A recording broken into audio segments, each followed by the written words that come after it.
elections, insisting that they should remain aligned on its political strategy.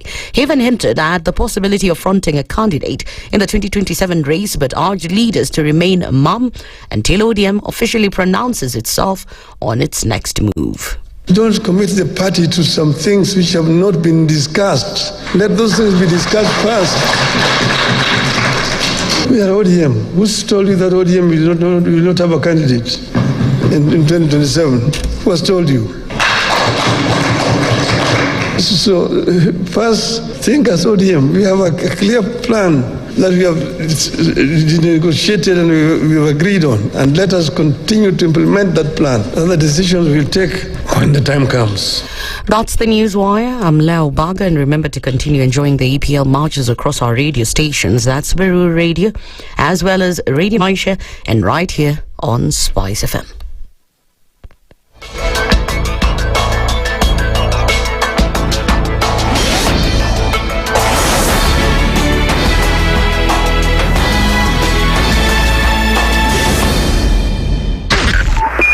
.5 Spice FM, Kisumu. The following takes place from 6 a.m. to 10 a.m. every weekday on Spice FM. In this country, 6 families and 8,000 Kenyans control 90% of the GDP. We are not a country. We are a plantation. We work for Ruto.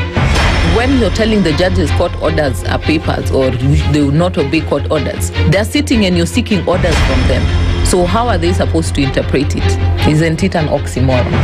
When you see a judiciary that seems to be under some control somewhere, you start questioning. We have very powerful governors, but they don't use their offices to serve the people. If you are not shameful to do what you are doing, why should we protect you? I'm human. Everybody's human. So when you're told, kuja tuongee, I mean, you'd be a fool to say, staki kuongea. Conversations have to be had, you know? People in leadership should only go into leadership if they are ready and willing to change the lot of the people.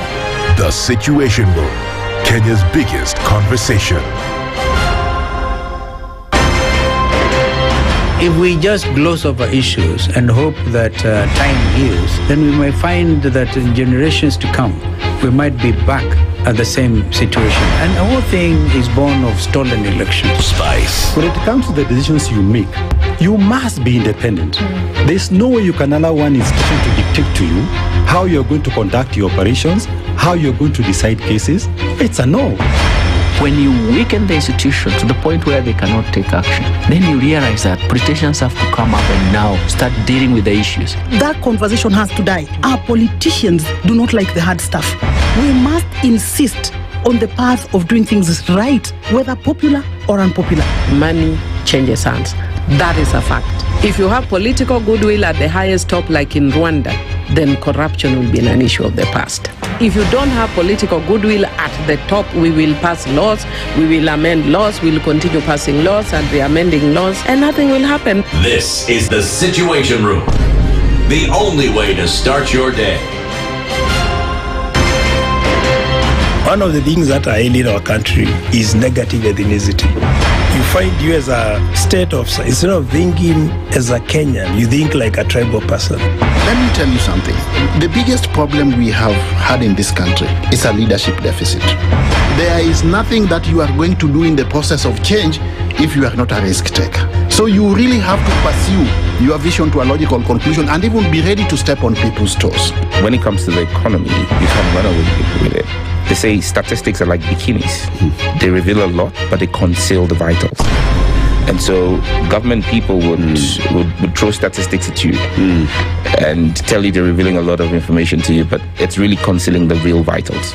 We need to get out of that, because when we want to grow our democracy, one basic thing that really requires to be understood by the political class, by all of us, is institutions are critical.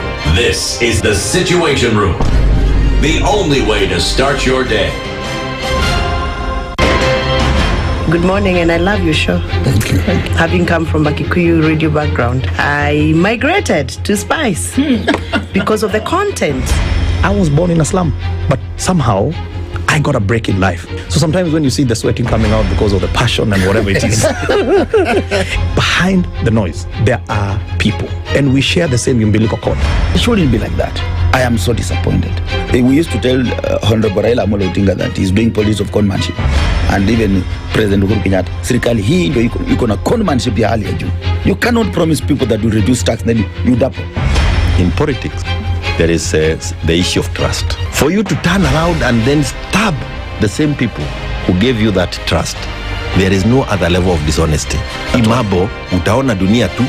The Situation Room, Kenya's biggest conversation. One of the things that are ailing our country is negative ethnicity. You find you as a state of, instead of thinking as a Kenyan, you think like a tribal person. Let me tell you something. The biggest problem we have had in this country is a leadership deficit. There is nothing that you are going to do in the process of change if you are not a risk taker. So you really have to pursue your vision to a logical conclusion and even be ready to step on people's toes. When it comes to the economy, you can run away with it. They say statistics are like bikinis. They reveal a lot, but they conceal the vitals. And so government people would throw statistics at you and tell you they're revealing a lot of information to you, but it's really concealing the real vitals. We need to get out of that, because when we want to grow our democracy, one basic thing that really requires to be understood by the political class, by all of us, is institutions are critical. This is the Situation Room, the only way to start your day. If we just gloss over issues and hope that time heals, then we might find that in generations to come, we might be back at the same situation. And the whole thing is born of stolen elections. Spice. When it comes to the decisions you make, you must be independent. There's no way you can allow one institution to dictate to you how you're going to conduct your operations, how you're going to decide cases. It's a no. When you weaken the institution to the point where they cannot take action, then you realize that politicians have to come up and now start dealing with the issues. That conversation has to die. Our politicians do not like the hard stuff. We must insist on the path of doing things right, whether popular or unpopular. Money changes hands. That is a fact. If you have political goodwill at the highest top, like in Rwanda, then corruption will be an issue of the past. If you don't have political goodwill at the top, we will pass laws, we will amend laws, we will continue passing laws and re-amending laws, and nothing will happen. This is the Situation Room, the only way to start your day. Mature, intelligent talk every morning. Spice up yourself. Mornings done right. 94.4 Spice FM, Nairobi. Hello? Ooh, am I talking to myself or somebody here? Hey, okay, there we go. And a very good morning to everybody. Let's just slow things down a little bit. This Tuesday. It's Tuesday. No, last time I checked, it was Tuesday. We'll talk again and say that. It's Tuesday. Very good. Uko salama? Mimi niko salama kabisa. Wewe unaonaje? Na cheki iko fiti. Bas. That's so long as you have approved. You know, that's how they say Dennis approved. You don't need anything else. Kenyans will tell you alitia kidole. Stamp of approval. Oh, thank you for saying the last part. Stamp of approval. Because that would have gone south real quick. Oh my God. I can see the thought whirling in one Okari's mind. Like, no, I'm just so very innocent. My ears are sanctified. It's too early in the morning. And I'm just thinking, the interpretations are moving so fast. Yeah. Very fast. Mukula glucose. I think it's necessary. Mimi ni bado nakula chocolate ile ya kutoka majuu. Hey, yangu iliisha. I'm just saving these moments. You did not say saa sita.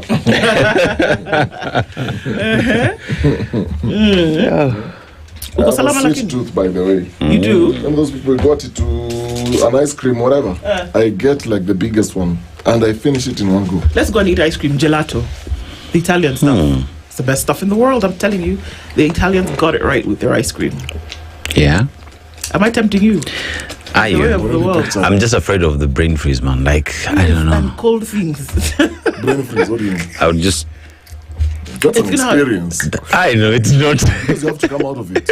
I know, so but you'll be telling the story. Let me tell you a guy. I had a brain freeze. What happened? I was having gelato thanks to Ndu. What happened? Pana. Never fear. Sometimes try these things. Yeah, once in a while. Okay, now, if he is let me just say, if he is waving at me, she wants me to tell you something. Yeah, EVE. It's this other one. She wants It is to not talk me. to the microphone. Oh. Sindio, bas. Rock the mic, brother. She's pointing at me and then doing this. So, guys, our sign language interpreter this morning is.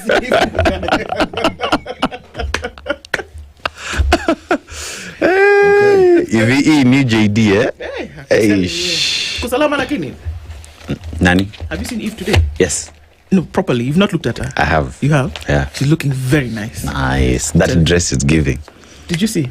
No. Oh my God. He's in a dress. Tell you. Yeah. The world stopped for a moment.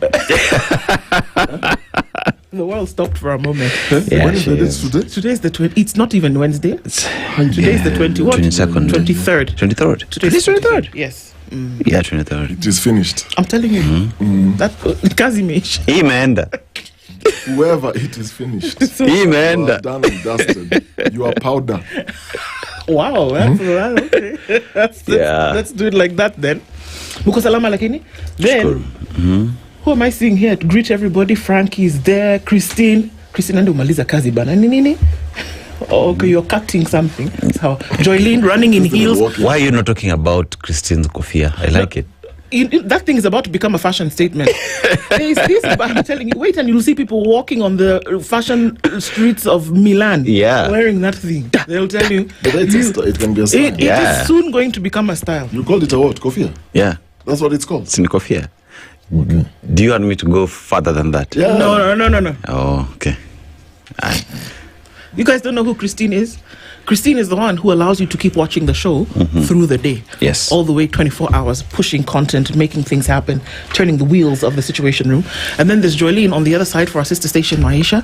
And she was running in 4-inch heels this morning to go and escort one Dennis Okari. It was very interesting to watch. The things that happen here before 6 a.m. It's great to see. You need to clarify. You need to clarify. What did you just say? I said she was running in 4-inch heels to come and escort. Where? Oh, to the studio.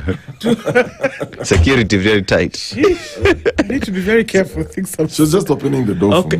Or assisting me in opening the door. Okay, and escort you to the studio. Why are you omitting that part? Come into this space. Okay. Okay. It's necessary. So, now that we have established that everybody's fine, let me tell you what we'll be talking about today. Okay. This is the Situation Room, by the way. It's Kenya's biggest conversation. Karibu to Tuesday. Welcome to Tuesday. It's 23rd of September. Exactly 7 days left in this month. You know how I used to remember the days of the month? 30 days has September, April, June, and November.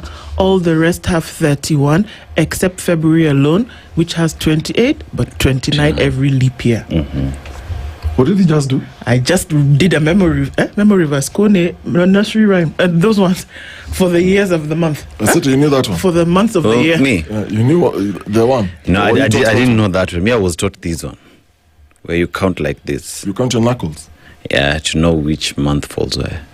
20, 30, 31, like that. Depends. Repeat that again. You look at your knuckles and then do what? You look at your knuckles and then you would know like 31, 30, 31, like that as you go. But you always remember January has 28 or 29. January has 31 days. Not January, February, sorry. Okay. Yeah. You keep quiet. No, I think the schools I went to, the things you were saying. Shetani akija. Sote tuko tayari. Shetani akija. Excuse me? Mbele yako. Kanyaga. Kanyaga, sote tuko tayari. You guy. You what? The school I went, that's what we did. You did of what? counting knuckles and memorizing, I don't know what you've just done there. You people. What? Kanyaga Shetani. Okay. Yeah, We're taking off that's what to we used to sing in the morning. Yeah. Yes. Tunaamka na yeye. You know, that song was actually just uzungufied when they started singing "Stomp on the enemy, stomp on the enemy." Ilikuwa tu kanyaga. Yeah, ilikuwa tu kanyaga. Yeah. That time tukiimba hiyo parade. Kuna mvuke wa I know vumbi. So by 8:30 in the morning, we are all dust and sweat. Yeah. And you still have PE, physical education. You guys went to school. No, stop it. Don't. But unajua ulikuwa unakataa kuoga kwa nini? Because ulicheza kwa nyasi, so ukioga mwili unawasha everywhere. No. What do you mean no? Never. What do you mean? If you know, you know. You refuse to do what? If you know, you know. Ndo is the type who played those Montessori toys. Yeah. Excuse me, I was actually a tomboy. I played with mud, I climbed trees, I rode bikes, I did everything. I played football, and then of course in my college they played basketball, but I did all those trees. things. There were trees where you were.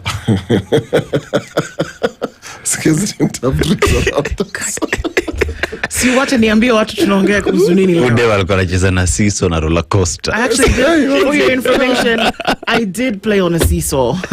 But however, I also climbed trees. You did what is and it? I made catapults and all of those things. And jumped on trampolines. Yeah. Also jumped on vehicle tires. Those are trampolines. I swam in rivers and climbed rocks. You have scars and marks on your body. I do. Have you seen my legs? Okay, well, shh. Don't answer. Shh. You keep quiet. Get out. Okay. Meanwhile, what are we talking about today? Can you imagine these people? It's my fault. I'm the one who opened my mouth. Let's start from 9 o'clock and the conversation that we'll be having. Let's expose our legs. If you count the scars. The one who has the most will tell the story. And ladies go first. Yeah, ladies first. Yeah. Two of you are very silly. Two of you are very silly. With photographic evidence. Anyway. Omari. Yeah. You know who he is? He is the national spokesperson of the Kenya Junior School Teachers Association. There's a lot going on, guys. 2026, I'm telling you, and I am not a harbinger of doom, but it looks like there's going to be a lot of drama. And we're asking the question, empowering 2026, I beg your pardon. Good. I just think I'm making sure you're listening. Empowering JSS. The autonomy debate. That's what we're talking about at 9 o'clock today. We'll start from 9 and see. We'll come all the way down to 7. So he joins us because are we ready? And I think we can answer the question and say, really, where are we right now in terms of all of this? We're looking for money for mini elections, by-elections. Are we going to find money to sort out our grade 9s as they go to grade 10s, to grade 10? So this is a conversation that we will have today at 9. At 8 o'clock, Dr. Tim Theuri is the CEO of the Kenya Healthcare Foundation. RUFA, as of yesterday, went on strike, but they've pulled their services for those who are going to appear to private hospitals with their SHA card. And they said, you know what, you owe us too much money. It's been for too long, and you seem to not be budging on this. So if you're gonna go to a private hospital, and a lot of them have joined the fray, if you're gonna go to a private hospital this morning, you need to go with cash or your other private insurance. If you're coming in on the SHA card, it's not going to work. We're going to have conversations around all of this. What exactly is going on? Pay out of pocket, the SHA conundrum is what we'll be talking about with Dr. Theuri at 8 o'clock. We're going to start things off with two senators for the Republic of Kenya in the counties of Makueni and Nandi. Dan Manzo and Samson Cherargei will join us at 7 o'clock. And we'll be looking into national politics. Yesterday, political party ODM sat and they said, you know what? We're going into 20 years. Let's make some things happen. Raila Odinga said a couple of things that was interesting.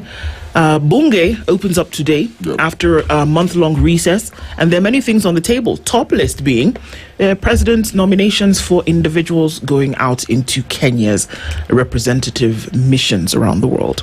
So those are the conversations we'll have with the two good senators at 7. Join us for that. Our live streams are up on YouTube, Facebook, and on X. Our audience on KTN, good morning. And everybody else, we get into things this morning. Join us in the conversation necessary for us to talk and not bury our heads in the sand. That's what we do right here on the Situation Room. It's Dennis, Ndu, and Dennis with you this morning. So let's get into it. You took us to Cote d'Ivoire yesterday.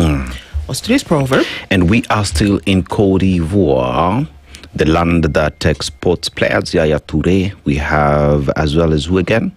Didier Drogba, home of cocoa chocolates across the world. 40% of world chocolate is thought to be coming from Cote d'Ivoire. But let's go to the proverb today.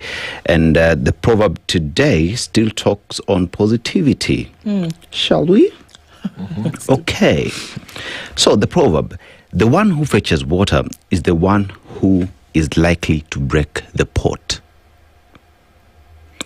The one who fetches water is the one who is likely to break the pot.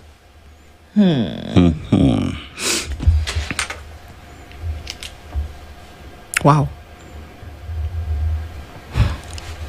There's in my language, there's a saying that if you haven't broken the pot, that you have not actually been in the process of this fetching water, this hard work. And we used to still, I think in many parts, still use the earthenware pots to fetch water and all of these other things. So you haven't broken the pot, then you've not really done the business of carrying and fetching water, right? And in order for you to break the pot, you have to be doing the thing. So if you've not been along the road of experience, you will not make mistakes. And it's one thing that has to happen along the way. You will break the pot.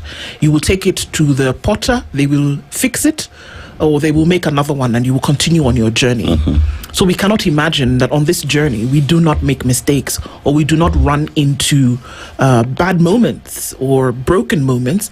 But the experience, our experience is made up of broken times, put together times, smooth times. So you can't expect that as you're on this journey, you will not run into a frustrating or, damning situation. But you can either pick up the pieces, fix the hole, and move, or sit there. It'll happen. They say water is life, huh? And so this thing that's carrying this water is a pot, and we at least I've had a chance to drink water from a pot. Maji ya pot ina nyungu. Nyungu kwa Kiswahili.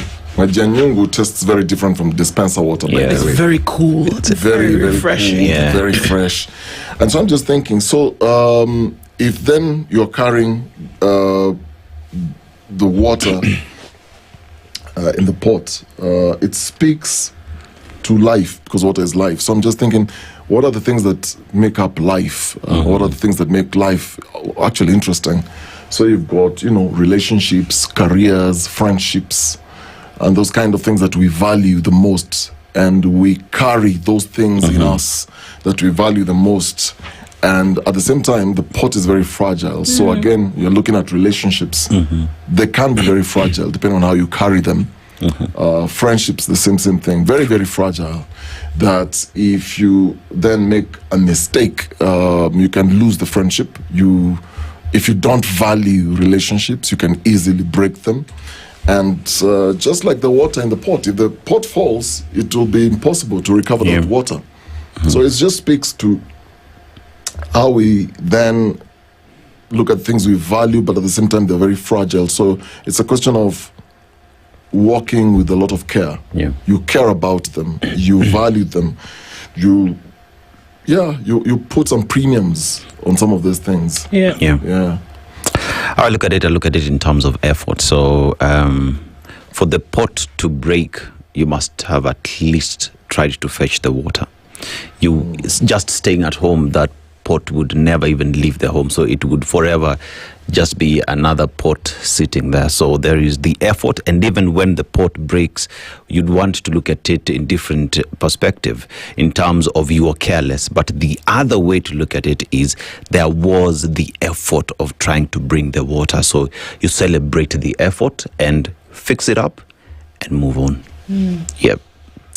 That's a great way to look at things this morning. And let's say a very good morning to you as we get into things. One thing I've realized about life is that it is always changing. True. Always changing. And if we expect that what you meet today is exactly what you meet tomorrow, then perhaps you're living in yesterday. And we can't do that with a life that moves on. Things change, people come and go. True. But we keep moving on. That's sad that people come and go, man. People come and go. Yeah. People come and go. And whether they're still living or not, that's the thing. We come, we go, and we move. And that's life. And that's life. It might sound insensitive or unemotional, but that's just true. And that's the way it is. Once we embrace it, we're better off for it. Good morning, everybody. As you're tuned in this morning, let's say a quick hello to you as you're tuned in. Walter and Miss Almia Okari in Aseto. And he says Siaya is well represented. Walter, always good to have you clicking in on the show. Walter works with us in the shadows. We see him and then we don't see him. And then he disappears forever. Ask him if they have that roundabout sorted. Walter, is the roundabout sorted? Dennis is asking. Maybe he will answer us. Cindo, Peter Chiari is tuning this morning from Mombasa. Says you don't have to see the whole staircase, just take the first step. Imagine, do. Man, Peter, thank you. That's for me. And so you know how established that you have an idea, and then one person that did not know your thought comes and says to you, you should do this, and you'd be like, okay, fine, let me do this. But then my dad used to tell me that established things come in threes, and I used to be like, okay, fine. And then somebody that is not connected to that other person comes and tells you, you should do this. And then you'll be like, okay, fine, let me see. Yesterday, the third person told me, and I said, you know what? Like Mufasa said. No, not Mufasa. What was the name of the old monkey in The Lion King? That guy. Rafiki. It is time. Yeah. Yeah. So it's time. Watch the space. Dun, dun, dun. Anyway, Peter Chiari says, take the first step. That's what we're doing this morning. I know Okari, you're looking at me like saying, what is up with this chick? Shaq Bet is tuned in this morning and says, hi, SpiceFM. Robert Mbogo is tuning from Mombasa. Saseri Wananchi says, good morning to you. Dan Steele Lagat says, good morning. May your day be as beautiful as you are. Asante Sana. Rogers Nyang is tuned in this morning from Voi. Naivasha is where Jimmy Munuthi is this morning and says, good morning. Always happy listening to you guys. Tuned in from Essex in the UK is Peter. Dr. Venvik is in Chuda this morning. And Boaz Nalianya is tuned in from Kitale, says, good morning, Spice. Good morning, people. Hope today's guests know how to answer questions. This is the hope, Duke. Good morning to you. ODM's MOU is a political issue valid till 2027. No renewal clause. After that, it's back to shouting from the rooftop, not sipping tea in State House. Okay, Isa, good morning to you. How are you? Agola says, good morning, people. Good morning, sister. Good to have you in the room. Erica War is tuned in. Christina, good morning. Antonina Kehika says, we had missed this full house banter. It's good to be back, isn't it? Good morning, Spices. Good morning to you. Kennedy Ongwa is tuned in, says, great people of the Situation Room tuned in and ready for the conversations. Asante Sana. David Mangera is tuned in this morning. Tibbs Muga is here. Good morning. My prince says, good to see you, Ndu Dennis and Mr. Aseto. Festus Mulu is tuned in as well. Triggs said, good morning. Are we together? Tuko Pamoja. Rogers Lai is tuned in. Ndu and Dennis Duo, good morning. Okari, are you scared or scarred? Which one? He's asking a question. From high school. No. Scarred from high school? No. The answer to both, whichever it may be, is no. Daniel Mutinda is tuned in this morning from Machakos. Andrew Chira says, guys, I love your positivity. Asante. Watu wacheke. Absolutely. But we need Kujua Kenya is not going down the drain. Sawa. Mashari and Njeri is tuned in this morning. Thanks for your informative presentation. Asante Sana. Agola is asking if you guys are okay. No, me, she knows I'm fine. She's asking if the Dennis is okay. Are you guys okay? Oh, very okay. Salam. That sound okay? Tips Muga says, I learned the same system of month counting as Aseto. See? Oh, okay. Sawa. One other person has confirmed. We need two more. Yeah. But Disciple says, if Ndu school in Kenya, she would be a bad girl. Woo-wee. You see, you people? King Dave says, if they forced you kuoga and you just wash migu, mikono, na kichwa, it's weird. You people go to. It's not weird. Excuse me. It's a common occurrence, my lady. Break up as boys. It's a thing for people, apparently. Yeah. Boys who never like to water. I have boys. They like water. They must like it. You say you turned and they will give me that look. My spirit will haunt them. My spirit will not allow them. Because they're scared. Exactly. And that fear will follow them to the Go where to they ask marry your someone. boys. Go to ask them. Boys, how many of you? If you had an option not to shower, you not shower. Hey, Then it says, what were you studying in your lower primary if you didn't sing the song The Days of the Month, Yawa? The one I sang for you. What were you doing? Sing Kanganyaga Shetani. Counting knuckles. Stomping on the devil. They were stomping on the devil. Knuckles. Ooh. Paulo Chieng wants to see the lady in the dress. By popular demand, please. He wants to see you. I can't stop laughing today. You guys have chosen the hilarious path. We go. Oh, good morning, Matthew. Triggs, we see you as well. David is also here. Stanley Ngashe from Ndu to Dafm Pararo. What is that? Let's see how the day ends. Cindy, we go. Christina, we see you. Kimathi McConnell, good morning to you. Yesterday was Kwame Nkrumah Day, isn't it? Remember, it's the day that he passed. Thomas Osoro is tuned in this morning. Good to see you and have a blessed day indeed to you as well. Oma Oyamo says good morning. Ambassador Zia Beja is tuned in this morning. D&D on Great Trips of Insight, live from London, Paddington, is where he is this morning. George Okoh says, good morning, everybody. My people, Princess Ndu, Dennis, and EVE. Does it mean that Kenya will shoulder the responsibility in Haiti when our schools lack capitation? Imagine that's what it seems like. Just Watching is tuned from DMV. Good morning to you. Sylvia Ndega says, good morning. William Kamau is also tuned in as well. And Adala Calvin says, good morning. Who bewitched our politicians? Some serious black magic. Rahim Tula Omar says, good morning, tuned in. Africa is ready for a permanent member of the United Nations Security Council, and who qualifies for those seats? Kenya is one of them.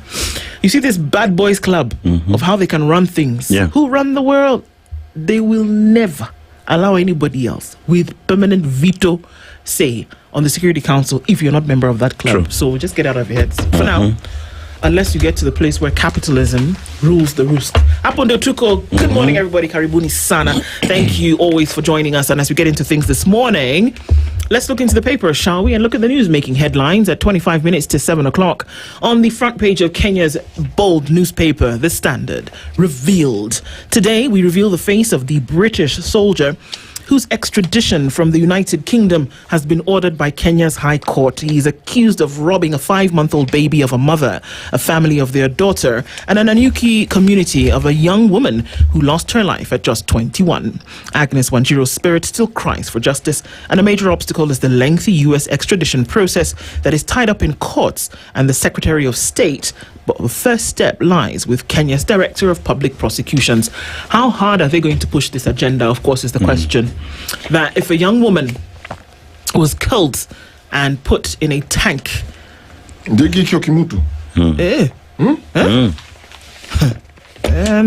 said...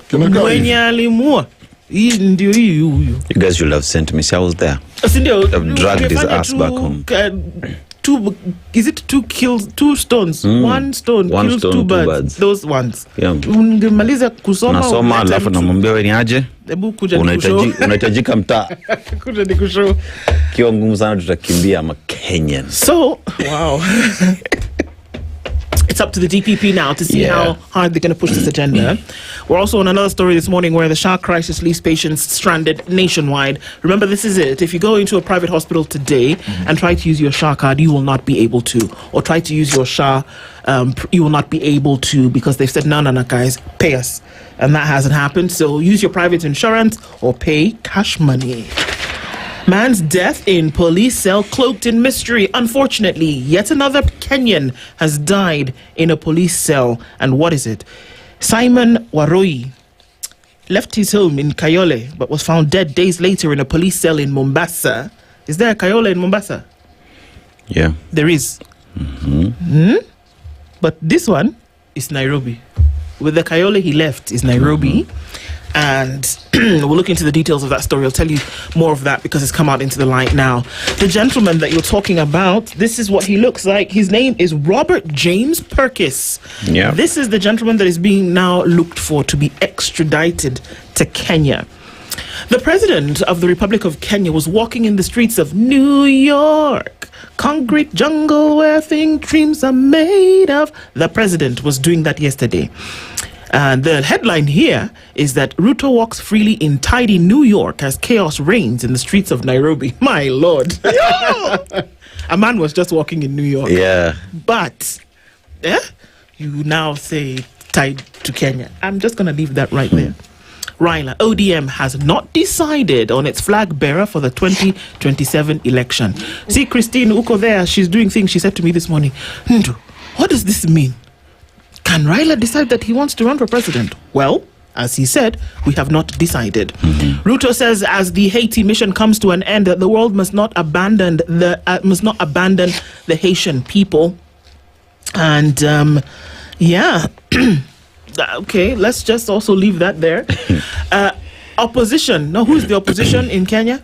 This opposition is now telling the IEBC, you guys need to come clean on your plans for the November mini poll. Sawa, because hivi vile tuko hapana hatujafurahi. That's what some of the headlines look like. Yeah, let's go to the Daily Nation, and still is on matters. Teachers, police face sharp medical crisis, so still on accessibility of healthcare in the country. And hospitals affiliated with the Rural Urban Private Hospital Association have warned they will not treat teachers and police officers when they transition from their current insurer to the Social Health Authority in December, citing rising debt. And Raila, no deal on Ruto re-election. Dilemmas ODM marks the 20th anniversary. The party that has been the face of opposition finds itself at a crossroad owing to a partnership agreement with the ruling party and the appointment of 5 members to the President Ruto's cabinet. The deal has torn the party into 2 factions for the against Ruto's re-election, prompting the ODM leader Raila Odinga to declare that his outfit has not resolved to back the incumbent and asking members to cease premature campaigns. Now, we also have President Ruto decrying Kenyan police fighting gangs in Haiti with little aid. The president yesterday said as much as he appreciated U.S. assisting Kenya, the vehicles that were given to Kenya were second-hand and kept on breaking during the operation, exposing Kenyan officers to the stress as they try to bring sanity in Haiti.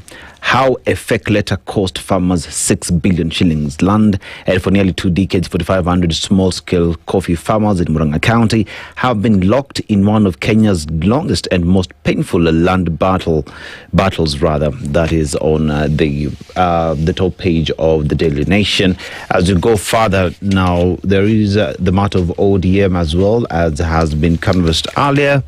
And Mbere North Race, a litmus test for Ruto's Mount Kenya loyalists. These as the opposition now and UDA fighting to see if they will retain the seat or the opposition will take it. Okari, what do you have? If he starts like that, Mimi. No, guys. Yeah. You will think I'm crazy. Me, I read the newspapers in reverse. So I like going for things that are very strange and very weird. So look at the Star. Nimeanza na classifieds. From sports classifieds coming to the front page. Dunia inaisha. So there's somebody here who says, I'm offering my soul and spirit at a cost. Effective rate, economically details, and they put their number. Are you serious? Soul. Can I repeat? Yeah. Somebody saying, I'm offering my soul and spirit at a cost. To who? They are selling to whoever. There's a number here. Can I give you the number? If it's in the paper, my God. The number is here. So you want to call, if you need a soul or spirit, if yours has been crushed, you buy this person's soul and this person's spirit. How do you confirm that you've received their soul and spirit? Yani, unajua sasa, maybe they will explain. How will you know? For a mandazi, I pay. Silio, I get the mandazi. How do I know now if I've sent M-Pesa, right? For your soul and spirit, how do I confirm that?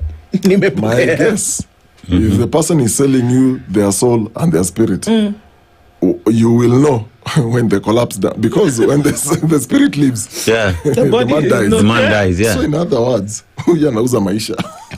It's that bad. That guy needs a hug. That guy needs a hug. This economy, guys, take time to read these things. What people are selling is crazy. People have moved from selling kidneys, now they're selling their spirits. Soul and spirit. And their souls.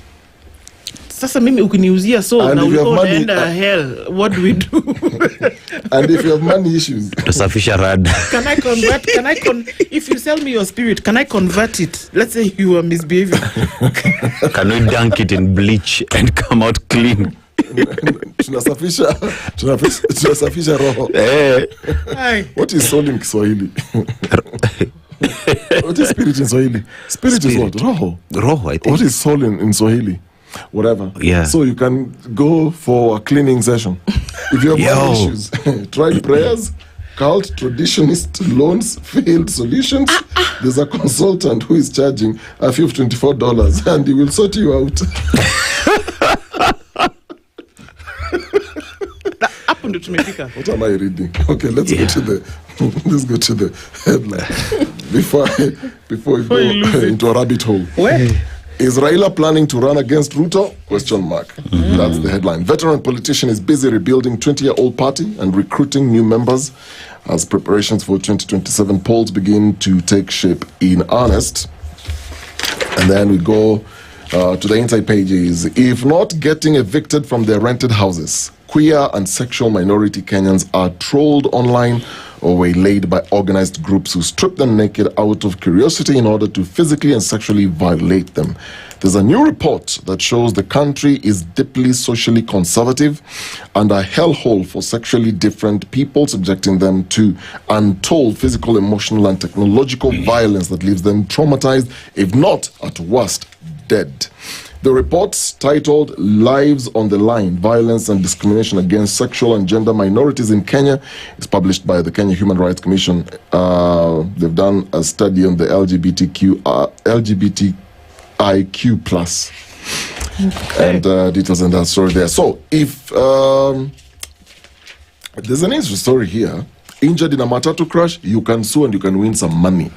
So, there's a story of Clovins Ndaikengurutse, who was traveling aboard a Supermetro bus when it was involved in a collision along the Awasi Ahero Road in Kisumu early last year. He suffered injuries, including bruises on the forehead, elbow, and knee joints, as well as a fracture of the left clavicle. He received treatment, but a magistrate court has awarded him 650,000 in general damages and 145,000 in special damages, along with interest and the costs of the suit. So you can actually go to court, sue the matatu, sue the SACCO, and you can win some money if you're involved in an accident. Oh, okay. Yes. So does Raila plan to run against Ruto in 2027? Details, I told you, page 4 of the Standard. And I quote, while Mzee has not told us he will contest the presidency in 2027, there are people in the party who are telling him that he should prepare to run, a senior aide close to the ODM leader said. So it's not like that he has said it directly. But so he could be planning to run against the presidency, run again for the presidency. The veteran politician is busy rebuilding his 20-year-old party and recruiting new members. And although Raila is currently working with the President William Ruto in the broad-based government, he has consistently stated that this arrangement is only until 2027. So kutakuwa na mtetemeko wa ardhi, and there will be a big announcement. So I think he's keeping us. Say that again. That's earthquake. Kutakuwa na mtetemeko wa ardhi. Yeah. So cool. Mtetemeko wa ardhi. Oh, mtetemeko wa ardhi. It'll be an earthquake. Uhuru to retain Jubilee top post, Matiang'i joins party. Former President Uhuru Kenyatta will remain the leader of the Jubilee party, with former Interior Cabinet Secretary Fred Matiang'i expected to be his deputy. Multiple sources confirmed to the Star that Matiang'i will formally join Jubilee and immediately assume a senior role during the upcoming delegates conference. Habari ndio hiyo. And what other story do we have here? I'm being told soul is nafsi. Yeah. Sorry? Nafsi. Nafsi. Oh, nafsi. Hey. I know this You thing. are well integrated, eh? It would appear so. So somebody can sell their roho na nafsi yao. Nafsi, yeah. Okay. Let me come here for now. For now? Yes. All right. Let me tell you about this story. Man's death in a police cell. This is what happened over the weekend from what we know or don't know. The one in Mombasa? Yes. In a modest rented house in Kayole, in Nairobi, a heavy silence lingers, broken only by sobs and the confused cries of a 3-year-old boy, now destined to grow up without a father. Mary Njeri says her life changed forever last week when her husband, a 26-year-old Simon Waroi, was found dead inside Mombasa Central Police Station, nearly 500 kilometers from their home. Until Sunday, September 14th, Waroi had been the family's sole this one S-O-L-E, breadwinner, working at a shop that sold home appliances. That morning, he left home, promising to return shortly. He never came back. My husband left in the morning and promised to return soon. When he delayed, I called him. He said he'd call me back. That was the last time I heard from him. By evening, his phone was off. I stayed up all night waiting. He didn't call or come home. She reported him missing at the Kamkunji police station the following day, but was told to wait 72 hours before filing a formal statement. On Tuesday evening, a statement was finally recorded. By Wednesday, Njeri's hopes were momentarily lifted when her brother-in-law called with news that Waroi had been found in Mombasa. I was relieved. I even told my son that his dad was coming back. But instead of welcoming him home alive, I was told he was dead. He was healthy and full of life. How did this happen? The mystery of how Waroi ended up in Mombasa remains unresolved. A security guard at Mombasa's Catholic Cathedral told family members that Waroi appeared confused when he arrived at the church. Daniel Gisheha, a close friend of the deceased who traveled from Nairobi to Mombasa upon hearing the news, said the guard informed them that someone claiming to be a DCI officer from Kamkunji had instructed him to escort Waroi to the nearest police station. You understand? Mm-hmm. Remember that his wife had gone to Kamkunji the day before. Waroi and escort him to the nearest police station. Before that, Waroi had eaten, showered and rested at the church. He was taken to Central Police Station in a tuk-tuk. When he left Nairobi, we were sure we'd bring him back alive. Mm-hmm. When we left Nairobi, we were sure we'd bring him back alive. This is according to Gisheha. We arrived past midnight, but we were told we wouldn't see him until morning. After giving our statement to the DCI the next day, they showed us a washroom and claimed Waroi had tried to scale the wall and fallen. There was a lot of blood. Then they took us to the Coast General Hospital. That's where we found him, dead. A post-mortem conducted at the Coast General Hospital revealed that Waroi died from neck fractures and a lack of oxygen to the brain caused by hemorrhaging. How did he get to Mombasa? Why were we denied access when we arrived? We need justice. He's left behind a young wife and child. Njeri's now grappling with both grief and uncertainty. Her young son, too little to understand the finality of death, keeps asking when his father will return. The boy keeps asking about his dad. I know no longer what to tell him. It hurts so much. My husband loved us dearly. He was supportive, caring, and never quarreled with anyone. Waroi's body lies at the Kenyatta Teaching, Referral, and Research Hospital mortuary. The family has said he'll be laid to rest this Friday in Mukurweni in Nyeri County.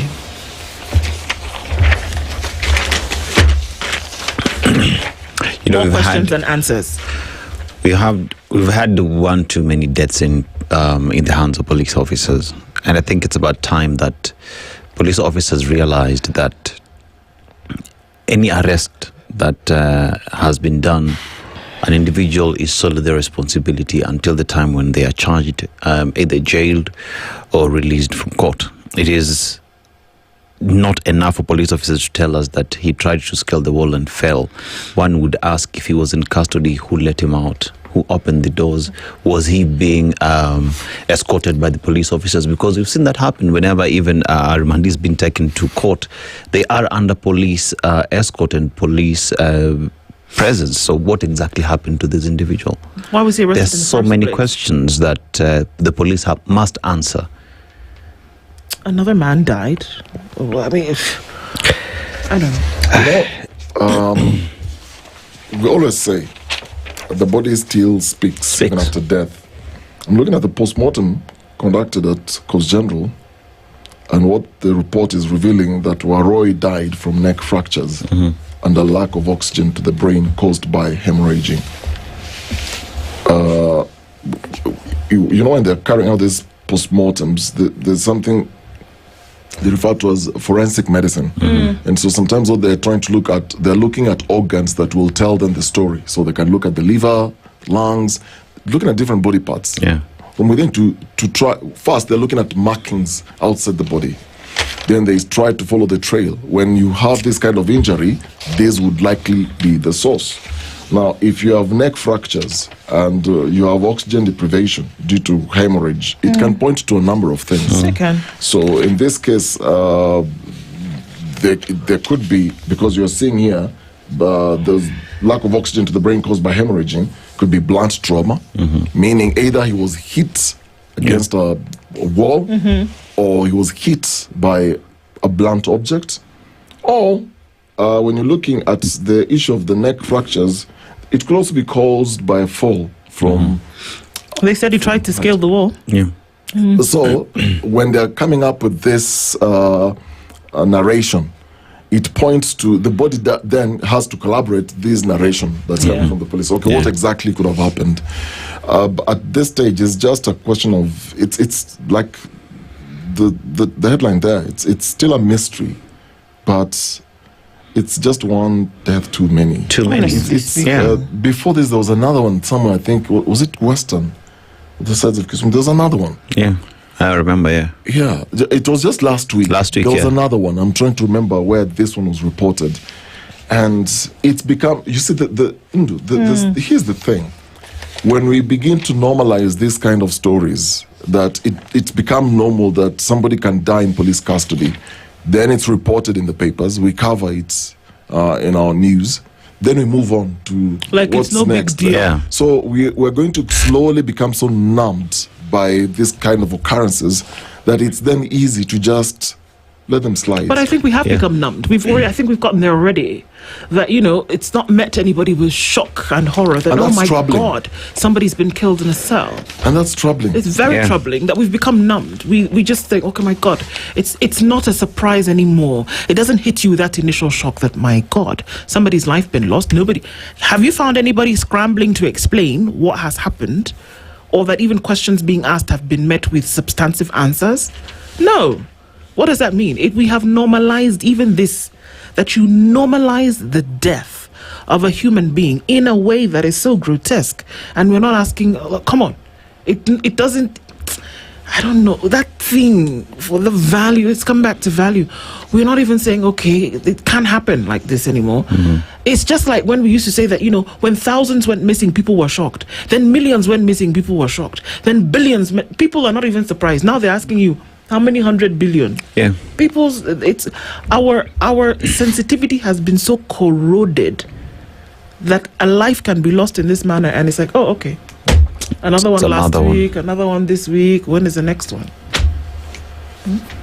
It's just the care for human life. The jurisdictions in this world, if you go to report somebody missing, the case, the Mary Njeri, look at that picture. She's so young to be a widow. I mean, you're going to report that somebody's missing. You're told, okay, go just 22 hours. And then you come and make a statement. But somebody's missing. In other countries, there will be effort. Like in a neighborhood, one person has gone missing. The whole police department will try and figure out what has happened, triangulate his cell phone signal, do something. In this case, if today you go to report to a police station, somebody is missing, I'm telling you, we are so numbed to these things that amepotea, we ngoja kidogo. I'm sure atarudi. Labda amelewa mahali. You can almost tell the conversations that will be going on. Ni mwanaume, wewe wacha. Mlikosana. Mpatie masaa kidogo, labda atarudi tu. Akiamka atakuja tu. Usijali. It's just one death too many, man. We need to do better. Now let's look at what is happening in our hospitals now. Healthcare facilities affiliated with Rural Urban Private Hospitals Association will not treat teachers and police officers when they transition to the Social Health Authority. A top official has said. Now, RUFA chairperson Dr. Brian Lishenga announced the decision during a press conference held at the association's offices in Nairobi yesterday.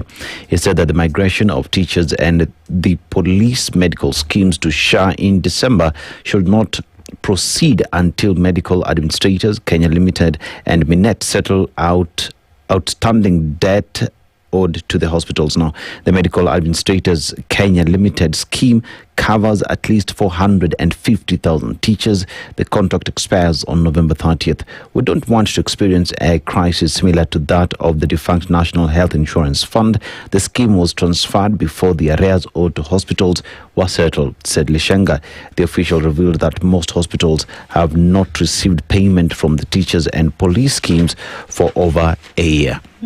So pretty much what this association is saying, as much as you're moving police and teachers to SHA, please clear the debt. If not, please ask these civil servants to pay from their pocket. I'm just thinking, when are we going to stop this nonsensical explanations, let me call them that, and sit in a room, lock the door, and say, even if it takes us a week, we have to discuss this SHA issue, we get to the bottom of it. This circus.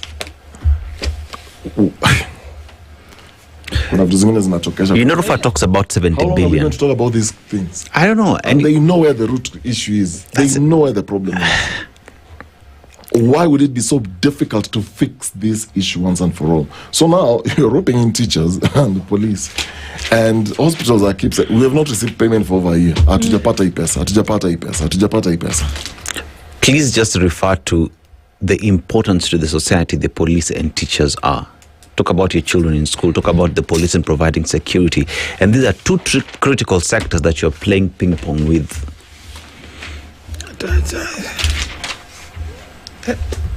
How did we get here?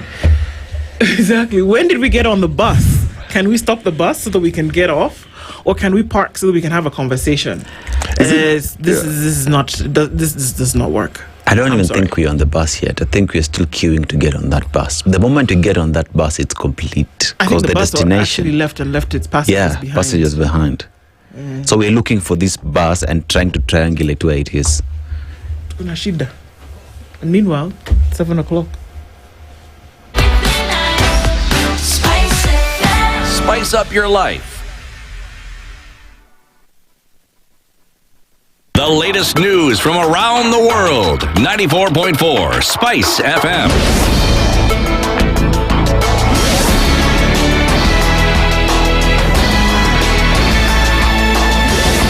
Morning, this is the News Wire. I'm Leah Ubaga. The government has announced an emergency plan to distribute food aid to more than 1.7 million people living in Asal areas in the country. Public Service Cabinet Secretary Geoffrey Ruku has held a meeting with the commissioners of the 23 counties in the so-called Asal areas, as well as relevant stakeholders in Nairobi, to devise a national strategy for distributing the food. Ruku has reiterated that the distribution of food will be done transparently, yes, with administrative officers tasked with identifying families who are most affected. However, the CS has warned civil servants about the risk of engaging in corruption or misuse of the aid that is meant to reach victims in those areas.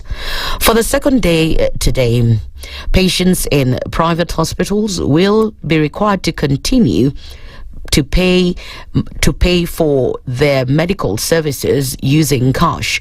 This even comes as Rufa announced that they'll not serve patients relying on SHA until the government pays a debt of 10.6 billion shillings. Yesterday, patients began to face challenges in accessing treatment through SHA by being required to pay cash despite being registered with the insurance scheme. Rufa Secretary General Brian Lishenga has said that SHA has failed to pay debts to private hospitals for a long time now, a situation that undermines their ability to provide the required services.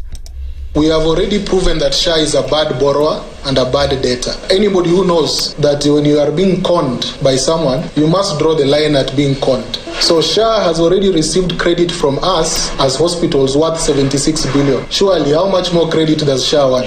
And then, the only thing we have reaped from SHA is the minister going out there to call hospitals cartels, fraudsters, thieves. While hospitals have been supporting him to deliver his mandate, all he does is call them thieves and cartels. So we have said enough is enough. We are not going to be extending credit to ungrateful people who have proven themselves to be unable to meet their obligation. Rufa's announcement comes at a time when the government plans to transfer teachers to SHA after their contract with Minet Insurance expired.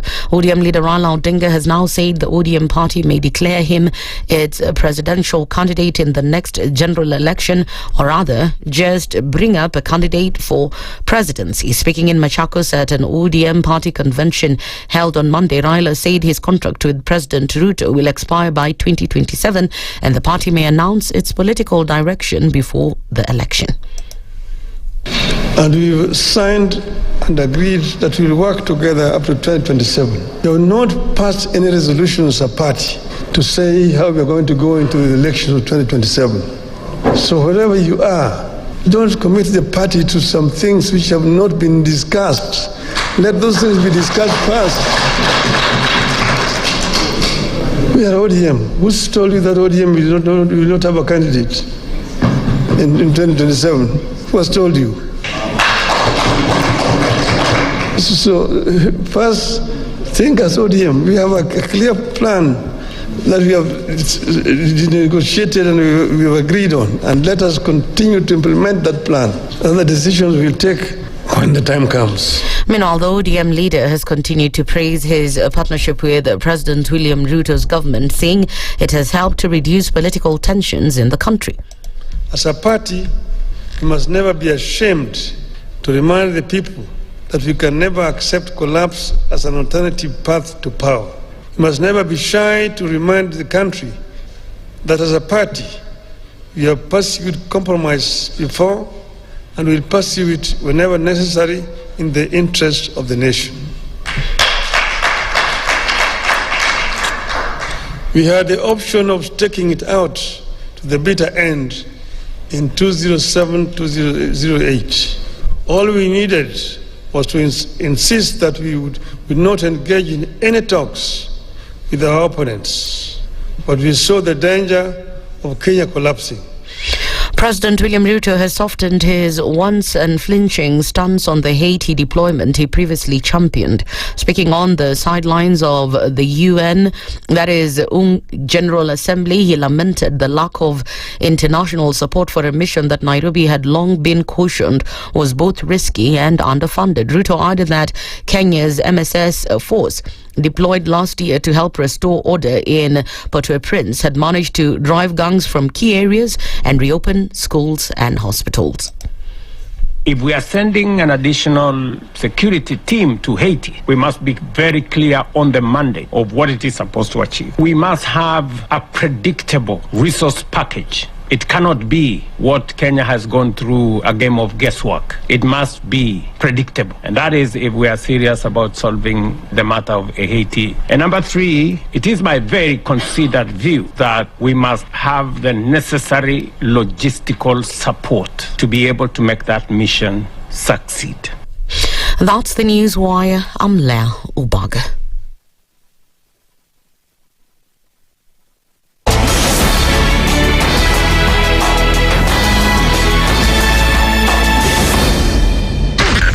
SpiceFM, Nakuru. One of the things that are ailing our country is negative ethnicity. You find you as a state of, instead of thinking as a Kenyan, you think like a tribal person. Let me tell you something. The biggest problem we have had in this country is a leadership deficit. There is nothing that you are going to do in the process of change if you are not a risk taker. So you really have to pursue your vision to a logical conclusion and even be ready to step on people's toes. When it comes to the economy, you can run away with it. They say statistics are like bikinis.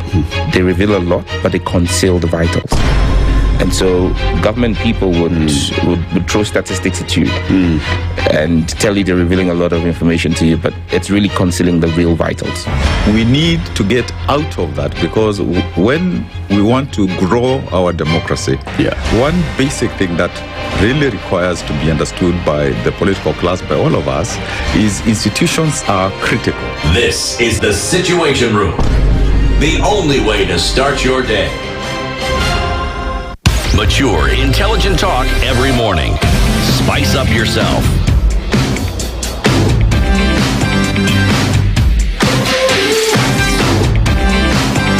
Mornings done right. 94.4 Spice FM, Nairobi. Good morning at 7 after 7. This is the Situation Room. It's Kenya's biggest conversation on this Tuesday, the 23rd of September. And we're getting into a conversation this morning with two senators of the Republic of Kenya in the counties of Makueni and Nandi. Makueni Senator Dan Manzo is here with us this morning and is already in the room and has kept time. Good morning, Senator. Good morning. How are you doing? I'm fine, thank you. Karibu sana. Asante. Waiting for your colleague from Nandi. He'll join us soon. and even as we continue, Karibu Sana, it's been a while, we are going to get into a conversation. Mungai opens up again today after a month-long recess.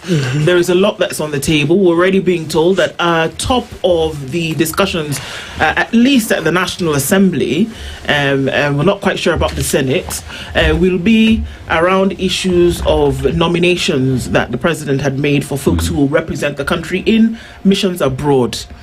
One would hope that those discussions would center around the numerous reports that the Auditor General has talked about, as well as the recommendations that may be coming from the County Public Accounts Committees.